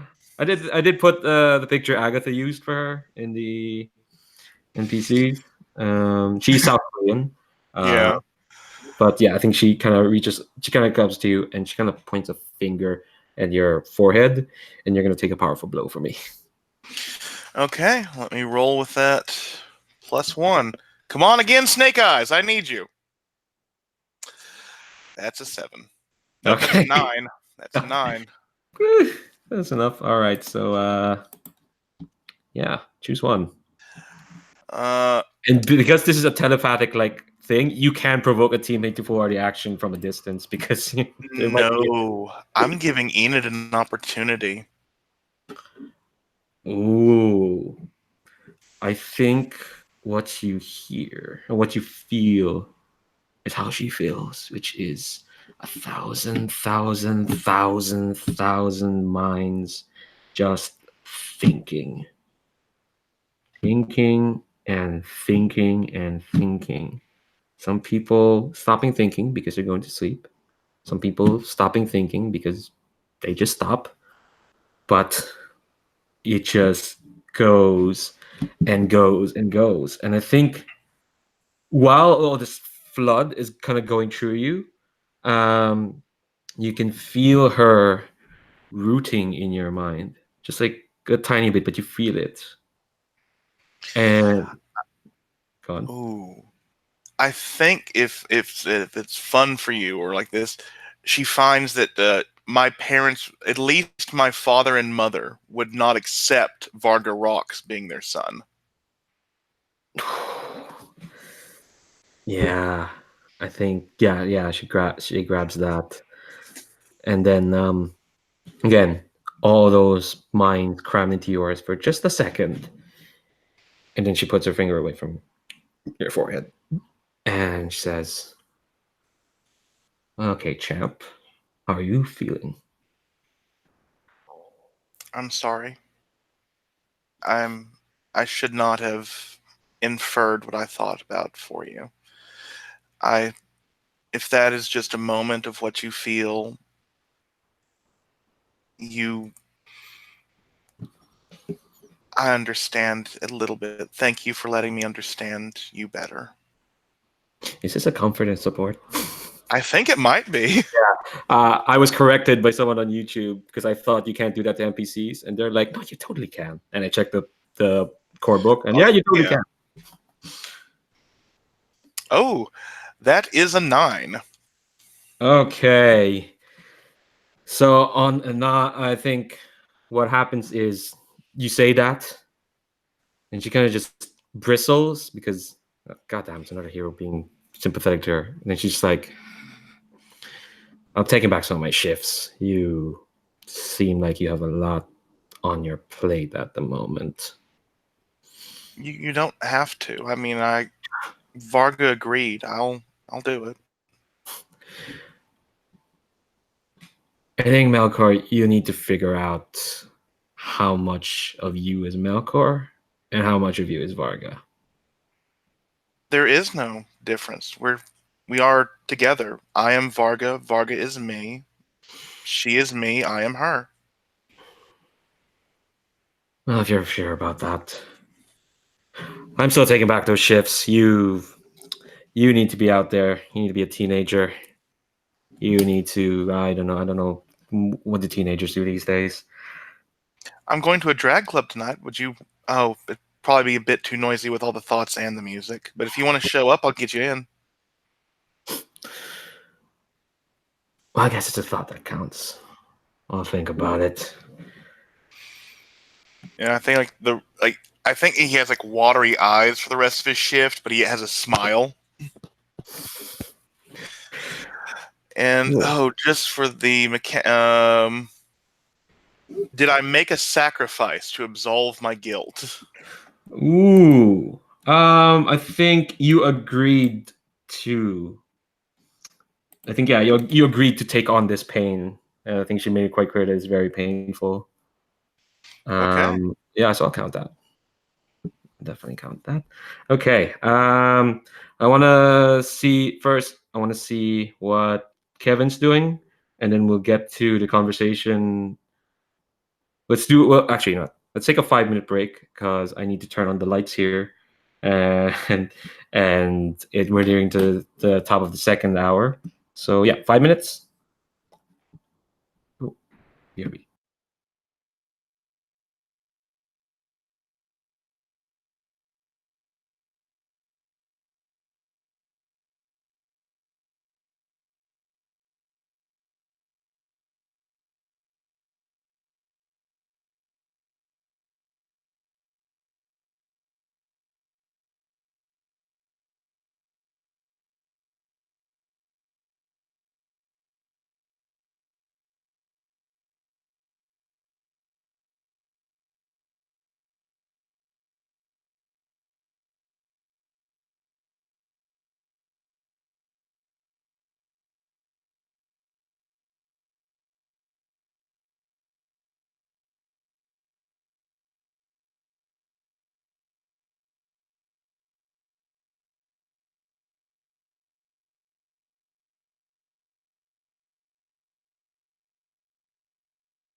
Speaking of someone who played in a masks but doing X-Men Evolution style game, which basically, if you set masks in a school, it just becomes Monster Hearts. Yeah, If you set something in a school, it just becomes Monster Hearts. pretty much. It was very much Monster Hearts, yes, with the whole, oh, we have to go to the prom, and who's my date, and what's going on, and who's dating whom, and why is this person always shutting me down? It was ridiculous. It was so ridiculous. Yeah. Like everyone, everyone became like 500% more petty, more ridiculous, more. Oh my god! Like, especially your character Sabine was. Yeah, well, he felt like they were all reading him on, and he couldn't read them at all, and he was a teenager, okay? Okay, I mean, fair enough. was Teenagers suck. Actually, Alan, I'll mention you'd have met Harmonia before. You're just in a different name, as Freak has. Yeah, I was looking back in the NPCs and it rang a bell. Wasn't she in one of the clubs? Yeah, she was in the one of the mad scientists. There's a mad scientist clique in Prospect Academy. Future inventors of America. Yeah, she was the very chill girl with the steampunk goggles. That was kind of like, hey, you're Loki. You saved everyone. Oh yeah, our science teacher is trying to kill everyone over there. To help. Yeah, very chill. Lovely girl. Just ended up being a supervillain. Okay, so I want to cut to Loki, and I want to ask what he's doing. Yeah, so Loki was just following the signal, following basically the route that had been left by the tracker device. And how he's doing that is he's basically got his headphones on. And he's got them attached to his smartphone, and he's got a pair of sunglasses on, and basically he's just listening to his music, just like walking along, but he's also got like the tracking information on an AR display in his shades, which he's following as he's walking. The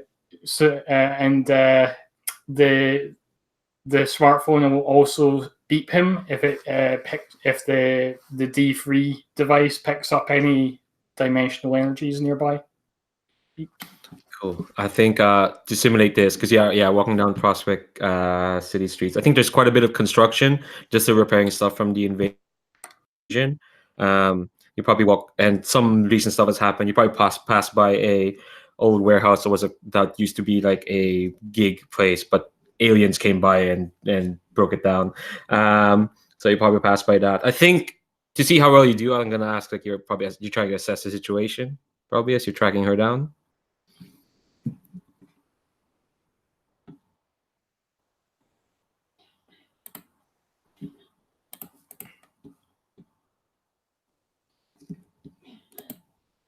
So that's a 7. Cool. Okay. Just made it there. Ask me a question and take +1 for acting on the answers. Okay.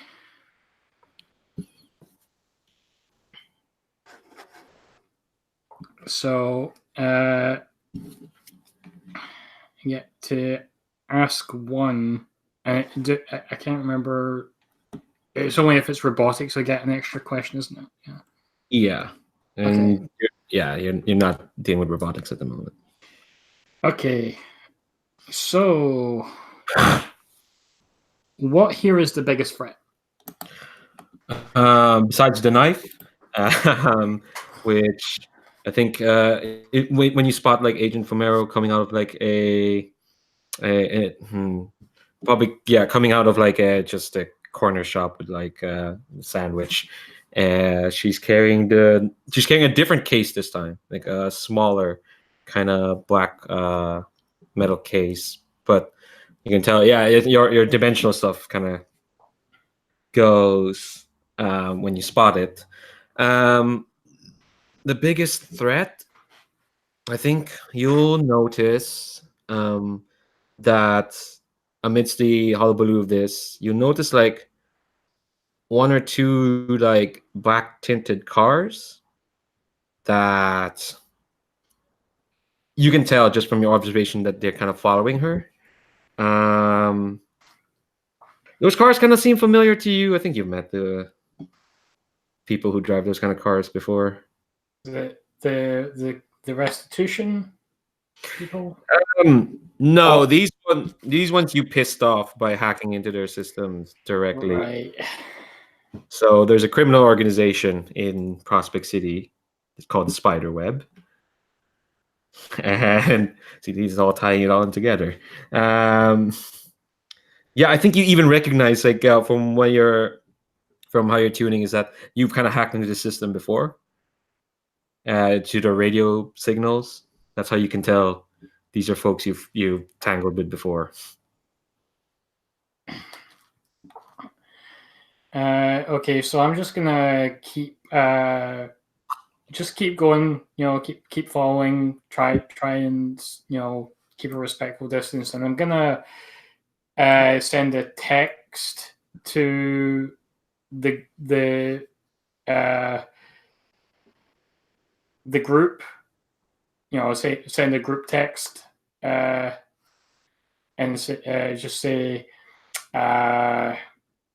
knife on move, give them my current location and spider web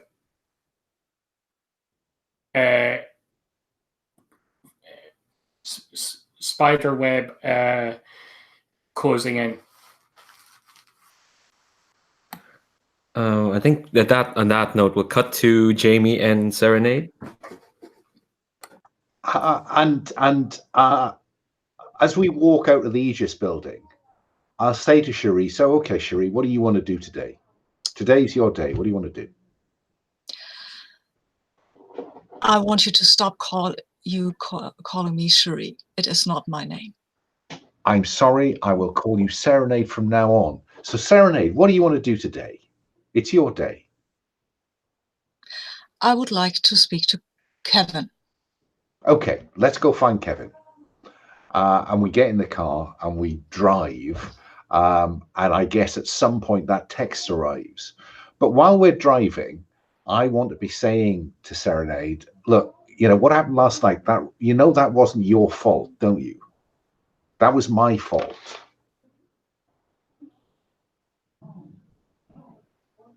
I put you in a difficult position. I didn't think about it. I put you in a difficult position. And so it's my fault. It's not your fault. So I'm not responsible for my own actions. I put you in a situation where stuff happened. Yeah, I shouldn't have put you in that position.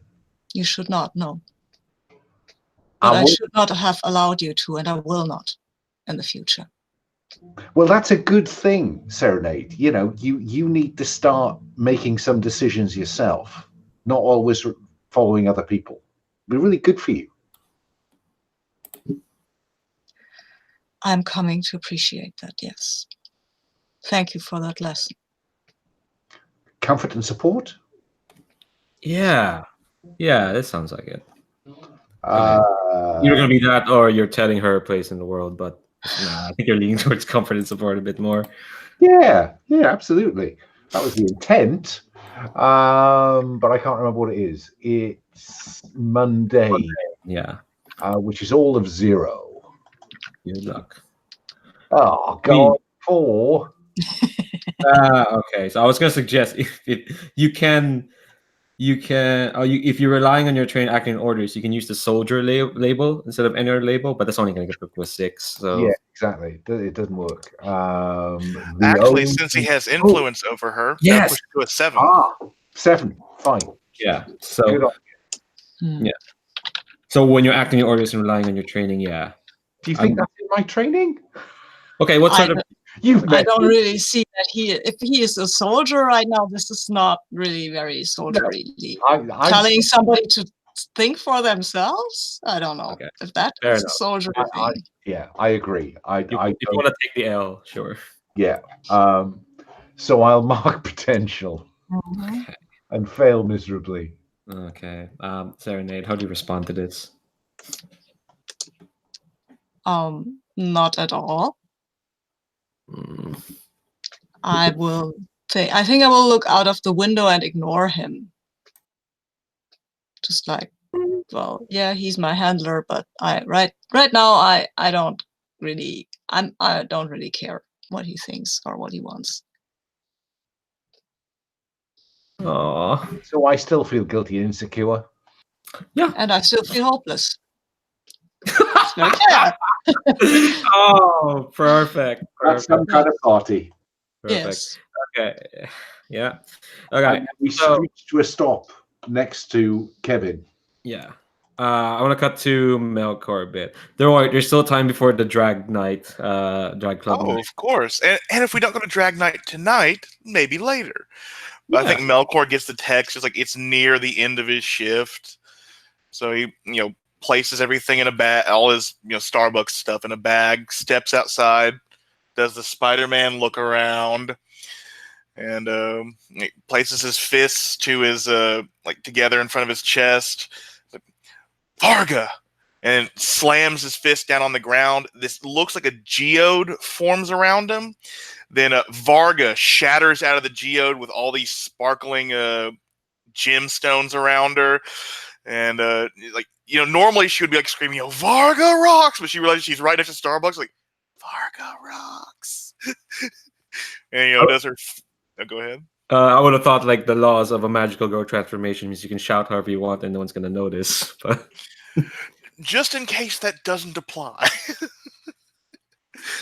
fair enough. Fair enough. And she'll do her like Vogue flippy dippy doos around the city like Spider-Man, just like dancing across buildings to get to where Kevin's location is. Yeah, and I think yeah, you all kind of culminate around Kevin's location. Yeah, you spot Kevin. He's in his hoodie. Car. Jamie, does your car just kind of stop in front of Kevin? Yeah, he said to come.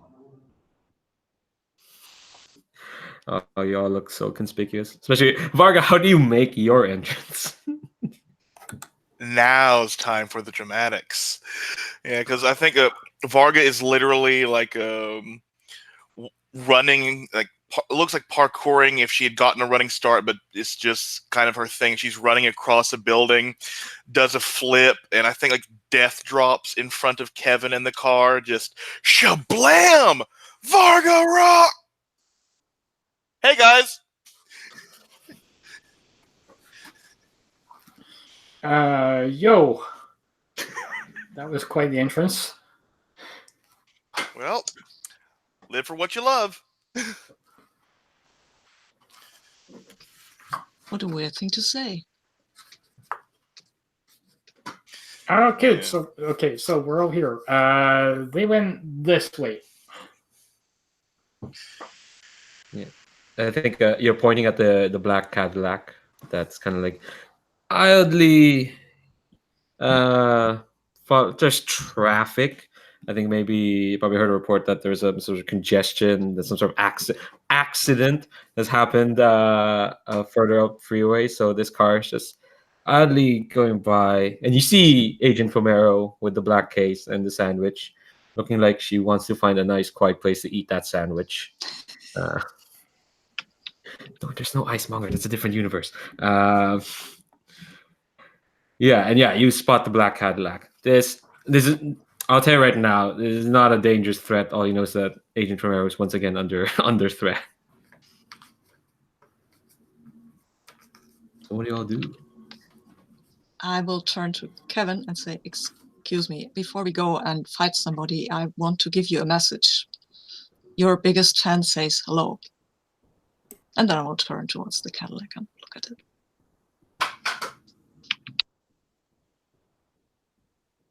I said nothing of the sort. I could say hello for myself. Oh, well, I was not talking about you.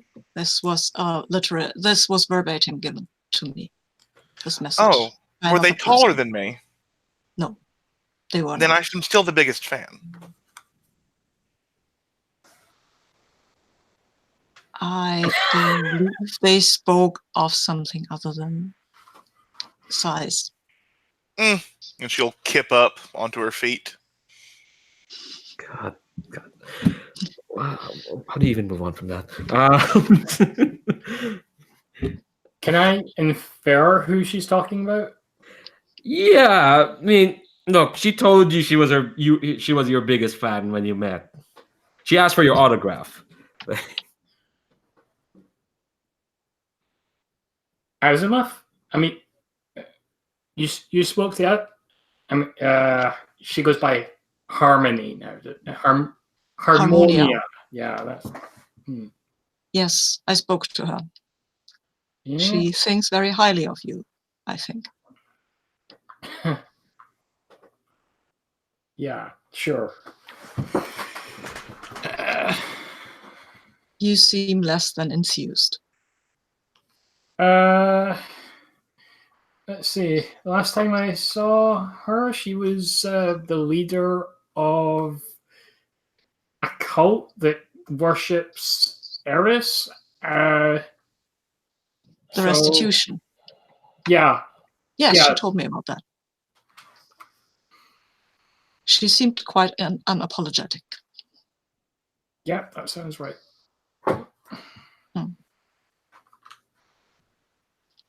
Interesting. Do we need to rescue Agent Fumero again? Yeah, while you're talking, you'll find that the Cadillac has actually parked, and there is like a bunch of folks in suits, kind of like idly. You spot them as they kind of come out of the car, and they're just kind of idly blend into the crowd. Clearly following Agent Fumero. Can I get there before they blend into the crowd? This sounds like some sort of role. Let me see what your abilities are. Let's see. I think this could be a defend Agent Fumero role. Yeah, I go with that. Which is Savior +1. So I run over, brandishing my badge, saying, "Excuse me, you men, stand still." Ooh, or are you? Is this defend or Well, are you invoking your authority over civilians? Prospect City? well, when you demand that an NPC live up to a higher moral code. I don't think this is it because you're just Okay. telling them to. Then stop. it is. I am invoking my my authority. Yeah. Yeah. So Roll roll soldier. Let's see if the rolling works this time. 7 becomes 9. Woo! So 7 to 9. Someone will push back against your instructions or order sooner rather than later. Okay, I think. What did you say again? My words do carry weight. Mm-hmm. So what do you say to them? What did you say to them? Gentlemen, please stop. I'm Agent SULIT. Agent SULIT of Aegis. of Aegis. Well, I think this person has kind of like he has graying around his temples, but he's wearing sunglasses and he's got the earpiece and whatnot. He's just like, "Oh, you're of Aegis then, sir. Do you have some identification? Because otherwise, you're just a teenage boy, telling us that you're Aegis." Oh no, the badge was brandished. Oh, the badge is brandished. I think he kind of looks at it and it's like, well then, well, sir, we would like to know why we're being called to halt. I believe that you are acting suspiciously. Sir, you sound like you're not from around here. Here in America, we have these things called rights. I don't know if the British still has any of those, but I do believe we have the right to not be accosted for whatever reason by some pissant boy from the island of Britain. So if you don't mind, I believe your stoplight is broken. Crash. sir, That looks like an offense. And yeah, I think Varga is putting on her game face. The game face is to keep Agent Fumero protected. Oh shit! Market condition. I think that's only at the end of the scene if I don't. Let me check the move total. No, I think yeah, market condition and then take +1 ongoing to all rolls in direct pursuit of that. yeah, so I'm going. Let's see. I think I'm angry because they committed a racism against my friend here, or a bigotry.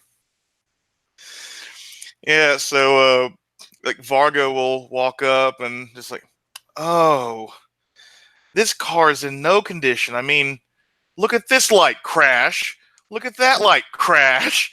Oh, and like she like grabs onto the license plate, pulls it off, then hurls it beyond a building. No identification. Oh, that sounds like you're provoking them. Take +1 because you're. For fuck's sake. Provoking the spider web. Jesus Christ. That is a 7 thanks to Game Face. Okay, so on a 7 to 9, oh, I can choose one. Let's see. They stumble. They take one step forward. They err. I think.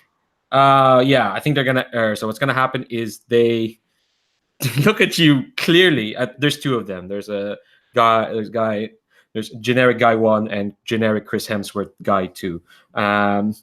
So they kind of like the guy that was been talking to you, and it's like, I'm pretty sure you're not allowed to do that. You're an agent. Arrest her. And the other guy's kind of like sticking around. Their eyes are on you, which means that Agent Fumero is kind of slipping away. But they are kind of like this is unacceptable. You if you're working for agents, then you must know that, right? That this kind of carry on is not allowed. Why don't you just get in the car and move along, sir?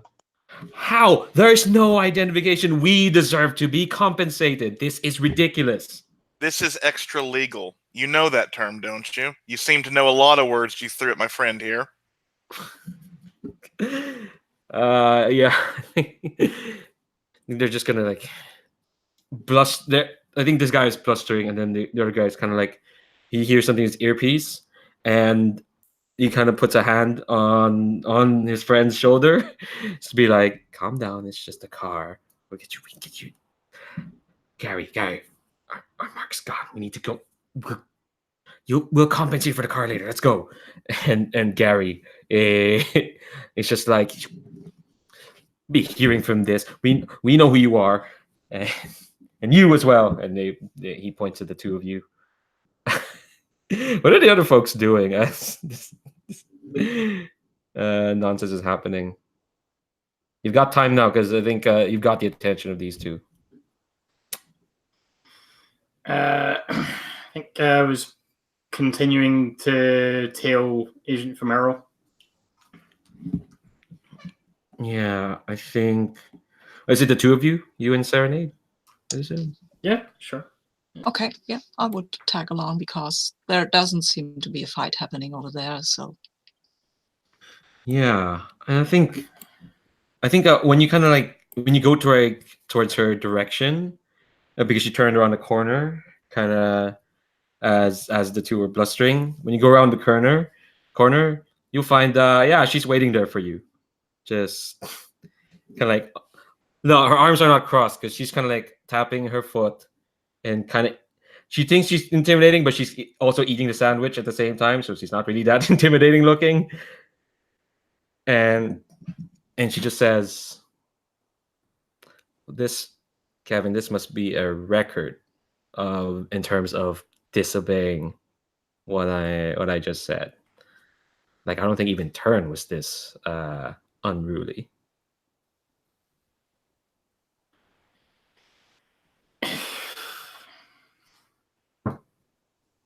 What can I say? I have concerns about that little utensil that you're carrying around in that box. I know you're concerned, Kevin. I've heard all the concerns. But I'd like to think you should have more faith in what I do. Like, I mean, I can hear what your friends are doing over there. I know I was being tailed. I just like to think that you'd assume I'd be able to do my job.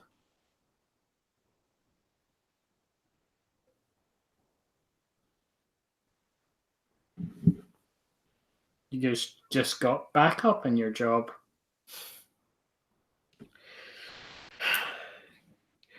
Kevin, what do you do when you're not worrying about me and everyone else?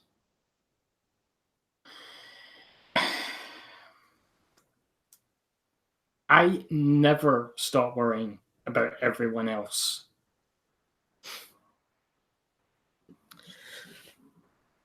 Well, I would advise that maybe give not worrying a go.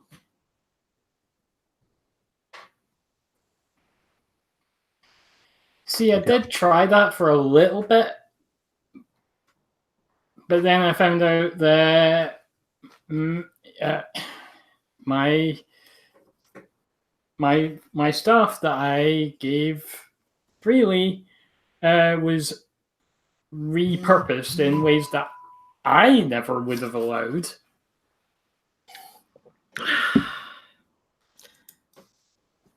You're talking. You know what I'm talking about. I know what you're talking about. I'll actually reread that because I've forgotten the bit. It's. I know what I'm going to say, Kevin, which will probably not please you, which is that work that was done with us, we're entitled to modify and improve on, but I know you're not going to like that. But that's what I meant to say. What I will say, Kevin, is that I'm not saying you stop worrying forever. I'm saying just for one night. Because otherwise, I think you kind of see that, yeah. I've always described Agent Firmer as looking tired. And she looks really tired. Otherwise, you just don't end up having anything. Just one night, Kevin. Is that too much to ask? What do you mean? If you start worrying about everyone and everything else, you'll never stop running to everyone. Never stop trying to make sure the world's still running. Sometimes you just have to let go for a bit. I'm not saying you need to let go forever. No, I'm just saying if you just hold on, it'll hurt. She can't shift your label. Just remember, you took away her influence.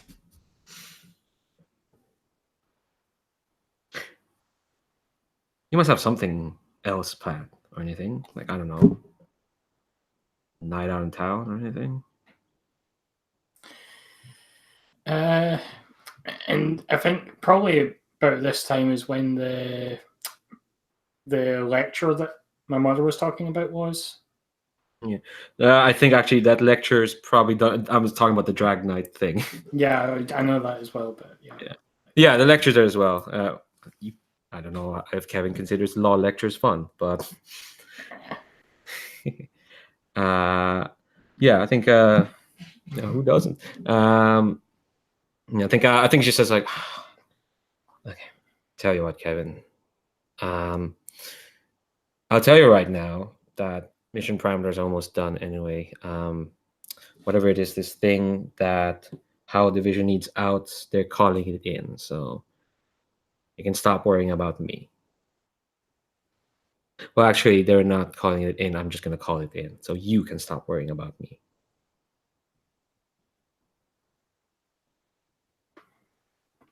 I'll do this if you let go for a moment. Even just a night.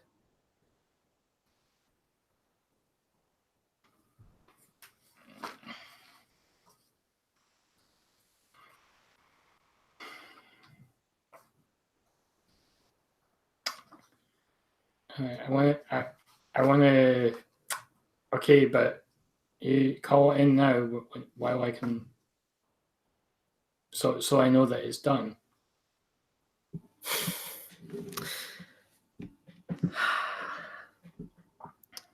As you wish.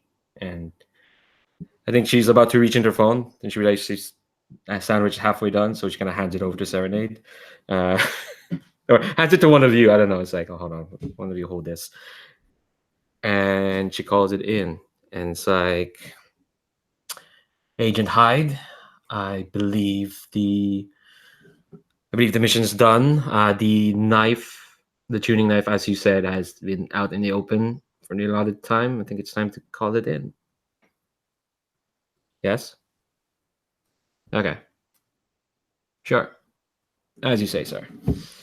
And in less than like a minute, this black like Humvee vehicle just screeches in towards like the road you all are in. And yeah. And out comes out a bunch of agents. Again, they're all kind of like wearing, business casual suits. I think no, two agents come out.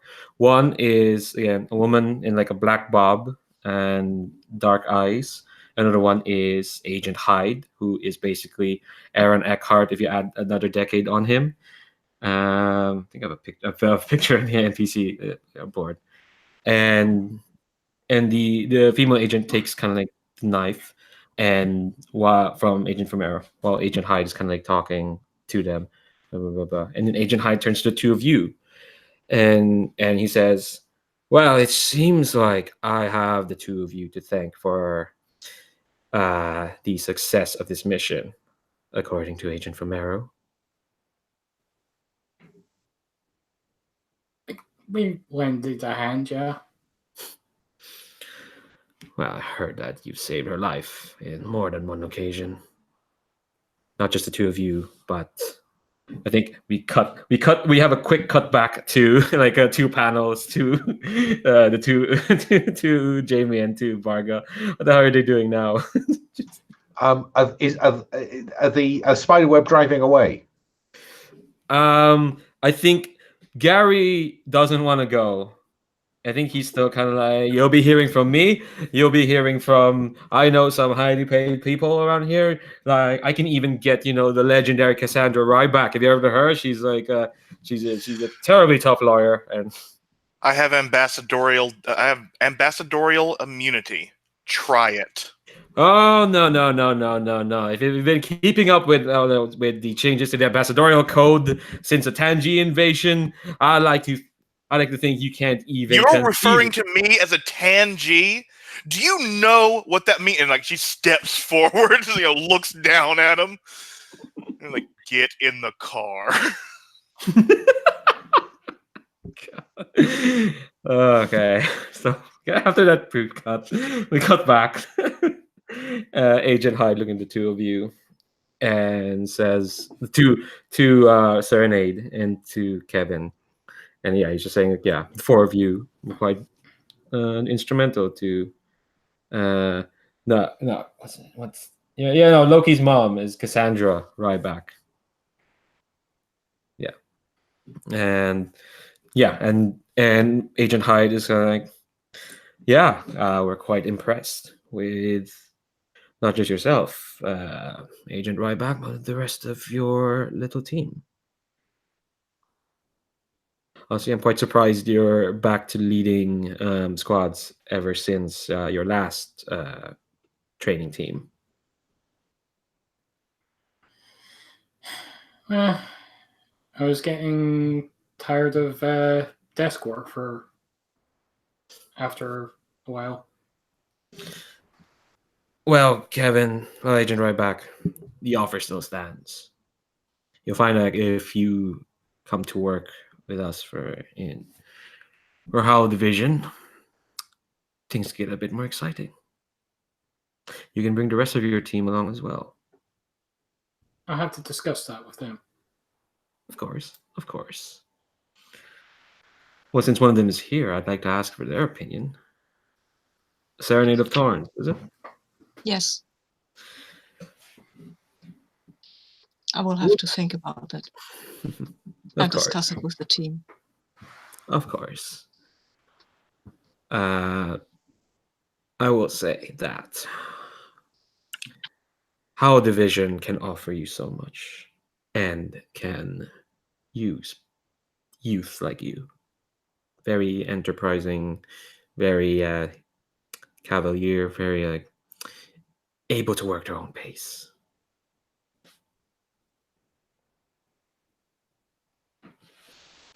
I think with that kind of he gets back in the car. And actually, before he gets into the car, it's like, oh, go on, Serenade. No, I wanted, when they're gone, I wanted to turn to Kevin and say, use. What was that? Well, he said he will use people like us. Yeah. But we're going to use them too. And I'm going to head back to the team. Yeah, I think at this point, whatchamacallit? Yeah, no, Gary's gone. And I think, unless you all four have something to talk about, we can, we'll do, a quick setup of going to, the Drag Club night. And... Oh, yeah, I think, yeah. Go on. Sorry, because I've rolled such terrible dice. I've now got 5 potential, so I'm going to take the rearrange your labels that you choose and add 1 to a label. Cool. Okay, so freak to -1, mundane to +1, and add an extra 1 to savior. Okay. Nice. Yeah, so that means when you add up all those, instead of usually getting 3, you get 4 now. That's cool. Okay, so I didn't remember safe. I think kind of when the 2 Howl Division agents kind of came, they've gone as well. So the 4 of you are just back together now.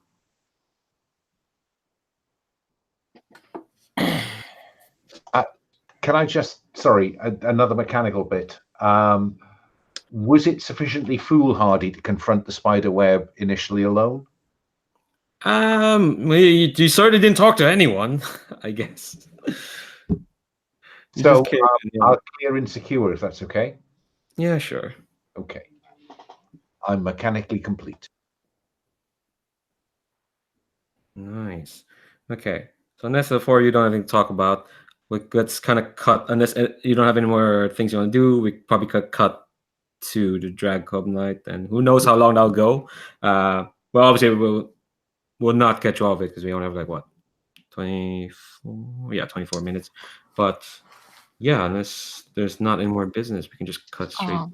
I would like to ask people what they think about the offer of joining the Howl Division.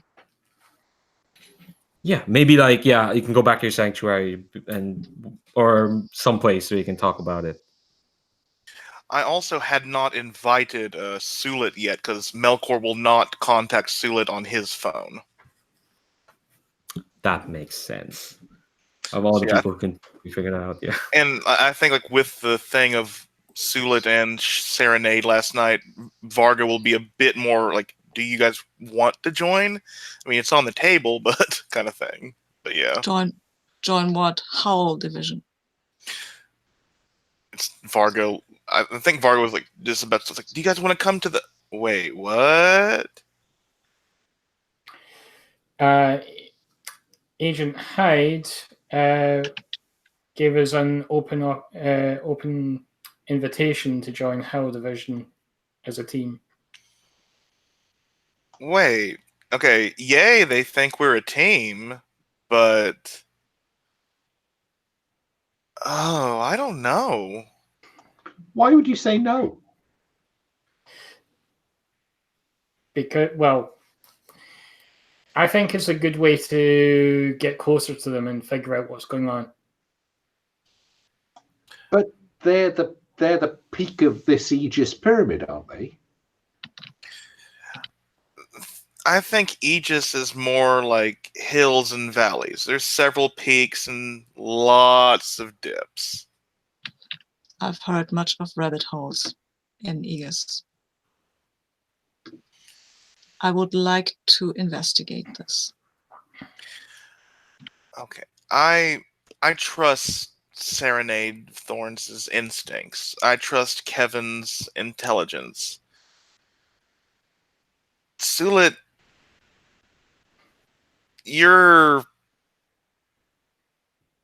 I'll stand by you. As you just did. High five. And it's like, I think she has to like bend down a bit. Whee! Oh my god. So is this like, yeah, you've all decided, yeah, okay, all right.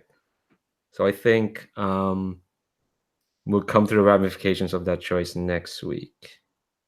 But for the rest of this session, let's just try and have fun. Gone? Fair? Yeah, I think that's when Varga's like, oh, a friend of mine invited us all out to a club. Maybe this could be a celebration of sorts. I mean, I don't want you guys drinking. I mean, I don't know what it would do to Serenade of Thorns. They're the only ones I would think would be legal. Sulit, I know your age. Don't push it.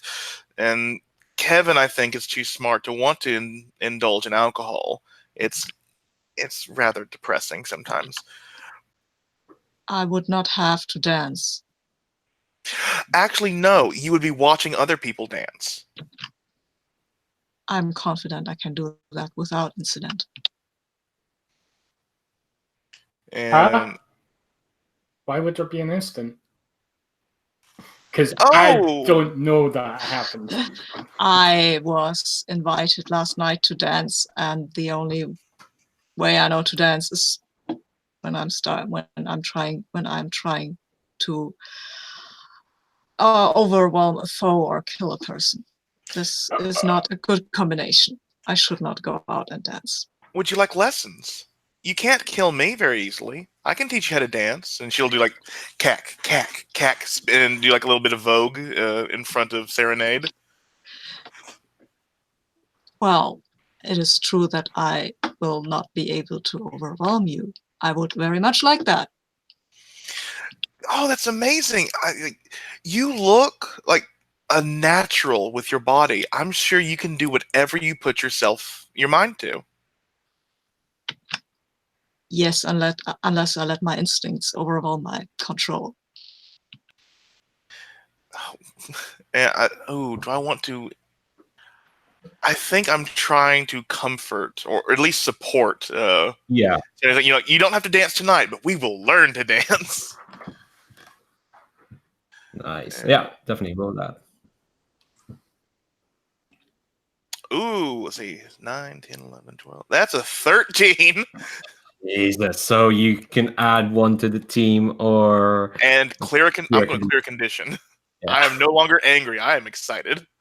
Nice. Okay, so Serenade, you open up. You can, mark potential, clear condition, or shift your labels. I would like to clear my condition of hopeless, because this actually is kind of giving me hope that there might be, well, some other stuff than killing and hearing the song of the implant. So, yeah. Yay! Throw yourself into easy dance lessons. With somebody I can't hurt. Oh, they will not be easy. She's going to learn some new moves. Okay, so I think I want to end this session. Unless anyone else, any more conversations, I just want to end with a quick snapshot of what y'all are doing at that drag night. Kind of like how we started the session with how are you eating your hot dogs? But yeah, this issue will end kind of kind of quick snaps, and if there's anything interesting happening there, we'll follow up on them maybe next session, because I don't think we have the time to have more heartfelt conversations. But yeah, I just want a quick shot. Like, yeah, start with Order of the Character Keeper. Since I was the one who put it up, I can like set the tone. Oh yeah, go ahead. Actually, yeah, go ahead, because this is your friend's. I so. don't know if I'm robot. Oh dear. It's not a good tone. It's frozen. Yeah. Oh no. Terribly still. You have completely roboted. Serenade of Thorns likes completely still, but That's the kind of dance move you Sorry. Ah, there we go. You're back. I froze for a bit. Mm-hmm.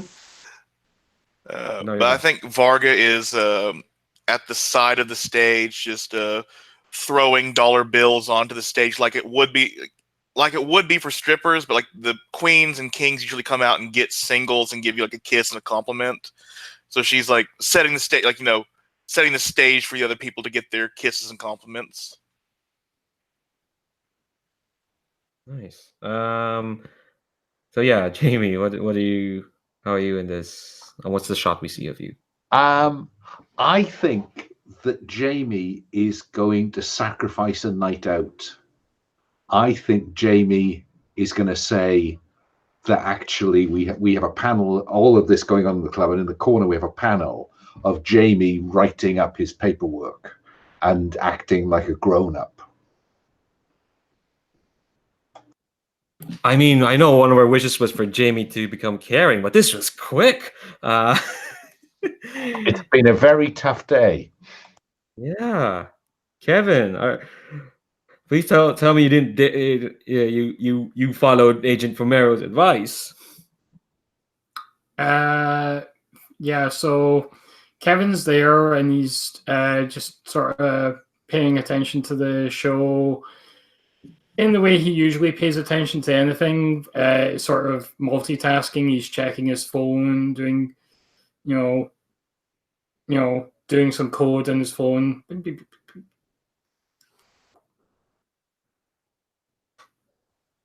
All right. And Serenade? well, I think at first Serenade was looking at this whole throwing of dollars, and it didn't seem totally terrible, but then there was kisses and things like that, and that's when they get a bit of distance, because no, that seems weird. That's not what they want. And I think they'll just retreat towards wherever Kevin is and maybe look on the shenanigans going around and just quietly sitting there and watching this and kind of listening to the music over on the Song of the Implant for a bit. Like, this is actually kind of nice, I guess. Nice. I said that there was a panel of him working on the paperwork. That's what he said he was going to do, and I think there's a team think bubble. They're having a great time, but they're thinking of Jamie in the office, whereas in fact he's in the rafters, keeping an eye on Serenade. Oh my god. Okay. Yeah, that sounds like a nice, wholesome image to kind of end this on. I mean, I can put in a bit of a cliffhanger. You know what? Fuck it, I'll do that. Okay, so in the comic book that we're kind of seeing, so this might be like, yeah, those shots are like the second to last page, and when we turn, it's the next day or maybe a couple of days. Yeah, no. Oh, I think it is maybe a couple of days. We mentioned that Freak's Memorial is in the weekend, and I think you're probably working on your notes, Kevin, and I think this kind of passes over. I don't know if everyone else was invited to the memorial. I think you probably got entered to some sort of like secret How Division WhatsApp group. I don't know. So you'll know there was a memorial anyway. But you get a message, Kevin, that the memorial has been postponed. Because Mrs. Smith has she's She's gone missing. And I think this cuts to a panel because Jamie, you're staying over at Mrs. Smith's place, right? I am. Yeah, I think maybe you just get back home and you see that the place has been turned over and it's a mess, and there is a symbol burnt to the wall. What is the Dreaming Heavens Choir symbol like? Serenade. I think it's you can see the tattoo on Serenade's shoulder. I think it's like that. Yeah. It's a flower and then there is some stuff around it. I Yeah. can't really see what it is, but it looks like that, and you will immediately recognize that. Yeah. All right. So we're gonna end on that image. Yeah. All right. So we're gonna end on that. Yeah, and then the hostess pipes at the back, and then you turn it over. It's like, I can't believe I paid $4 and finished that in 10 minutes. And goddamn comic books. Anyway, that's it for this session of the suits. As always, you're just too good at this. I'm in awe. Fucking hell. Yeah, who wouldn't kidnap Mrs. Smith and host this spot? For fuck's sake. All right, I'm gonna stop this broadcast. Again, thank you all. Matt. Oh, feck! End of session stuff. There we go. All right. Thanks, Alan. I made a bad habit forgetting that in the last month, so thank you for reminding me. Okay, you know the drill. Grow closer into your own image or go away. Start with yourself, Jamie.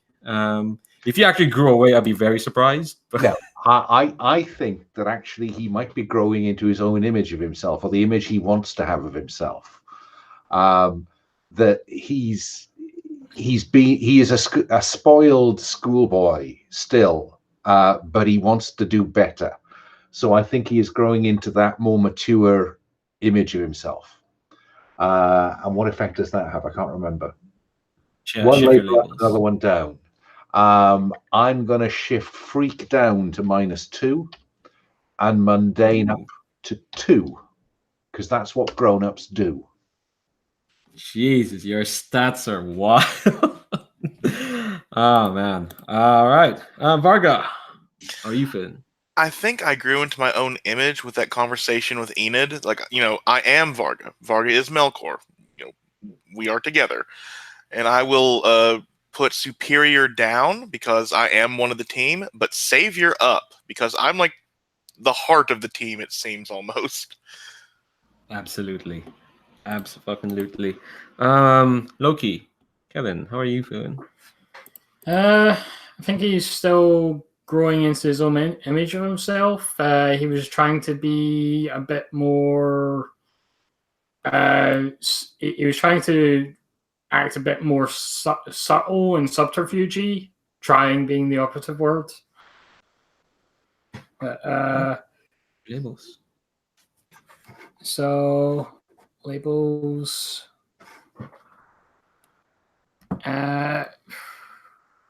Probably Superior goes up.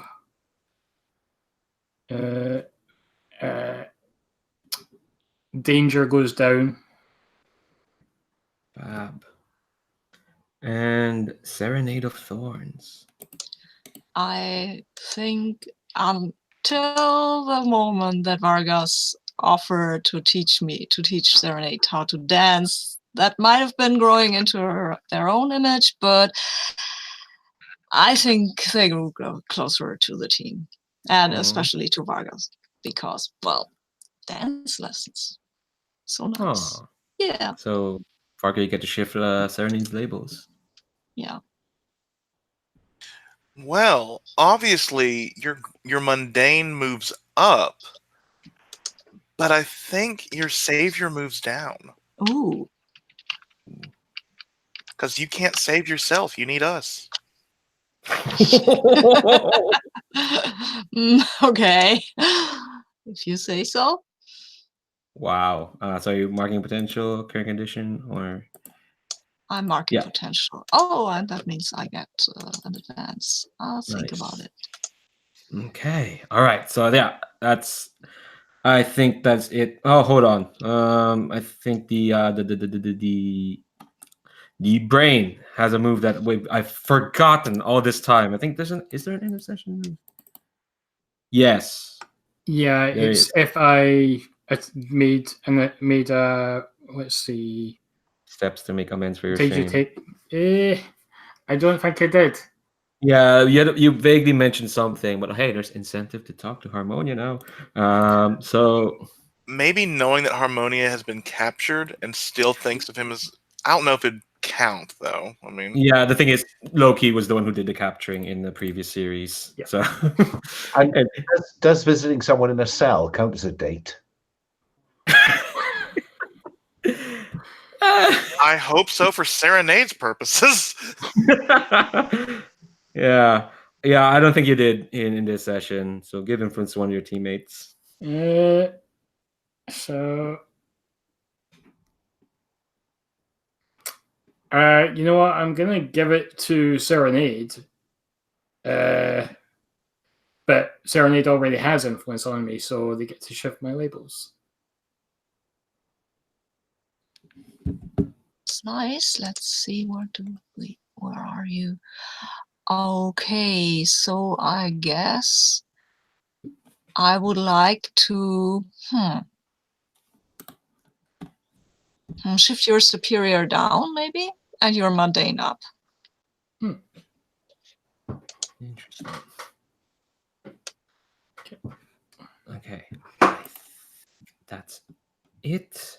Or is there anything else? No, I don't think that's it. I think that's it. That's it. Okay, cool. Yeah. All right. As I said before, the usual caveat goes, y'all fab, they're fab. The talk about y'all being fab will happen off broadcast. I'm gonna stop the broadcast now. Bye YouTube. Everyone's watching this. Have a good night.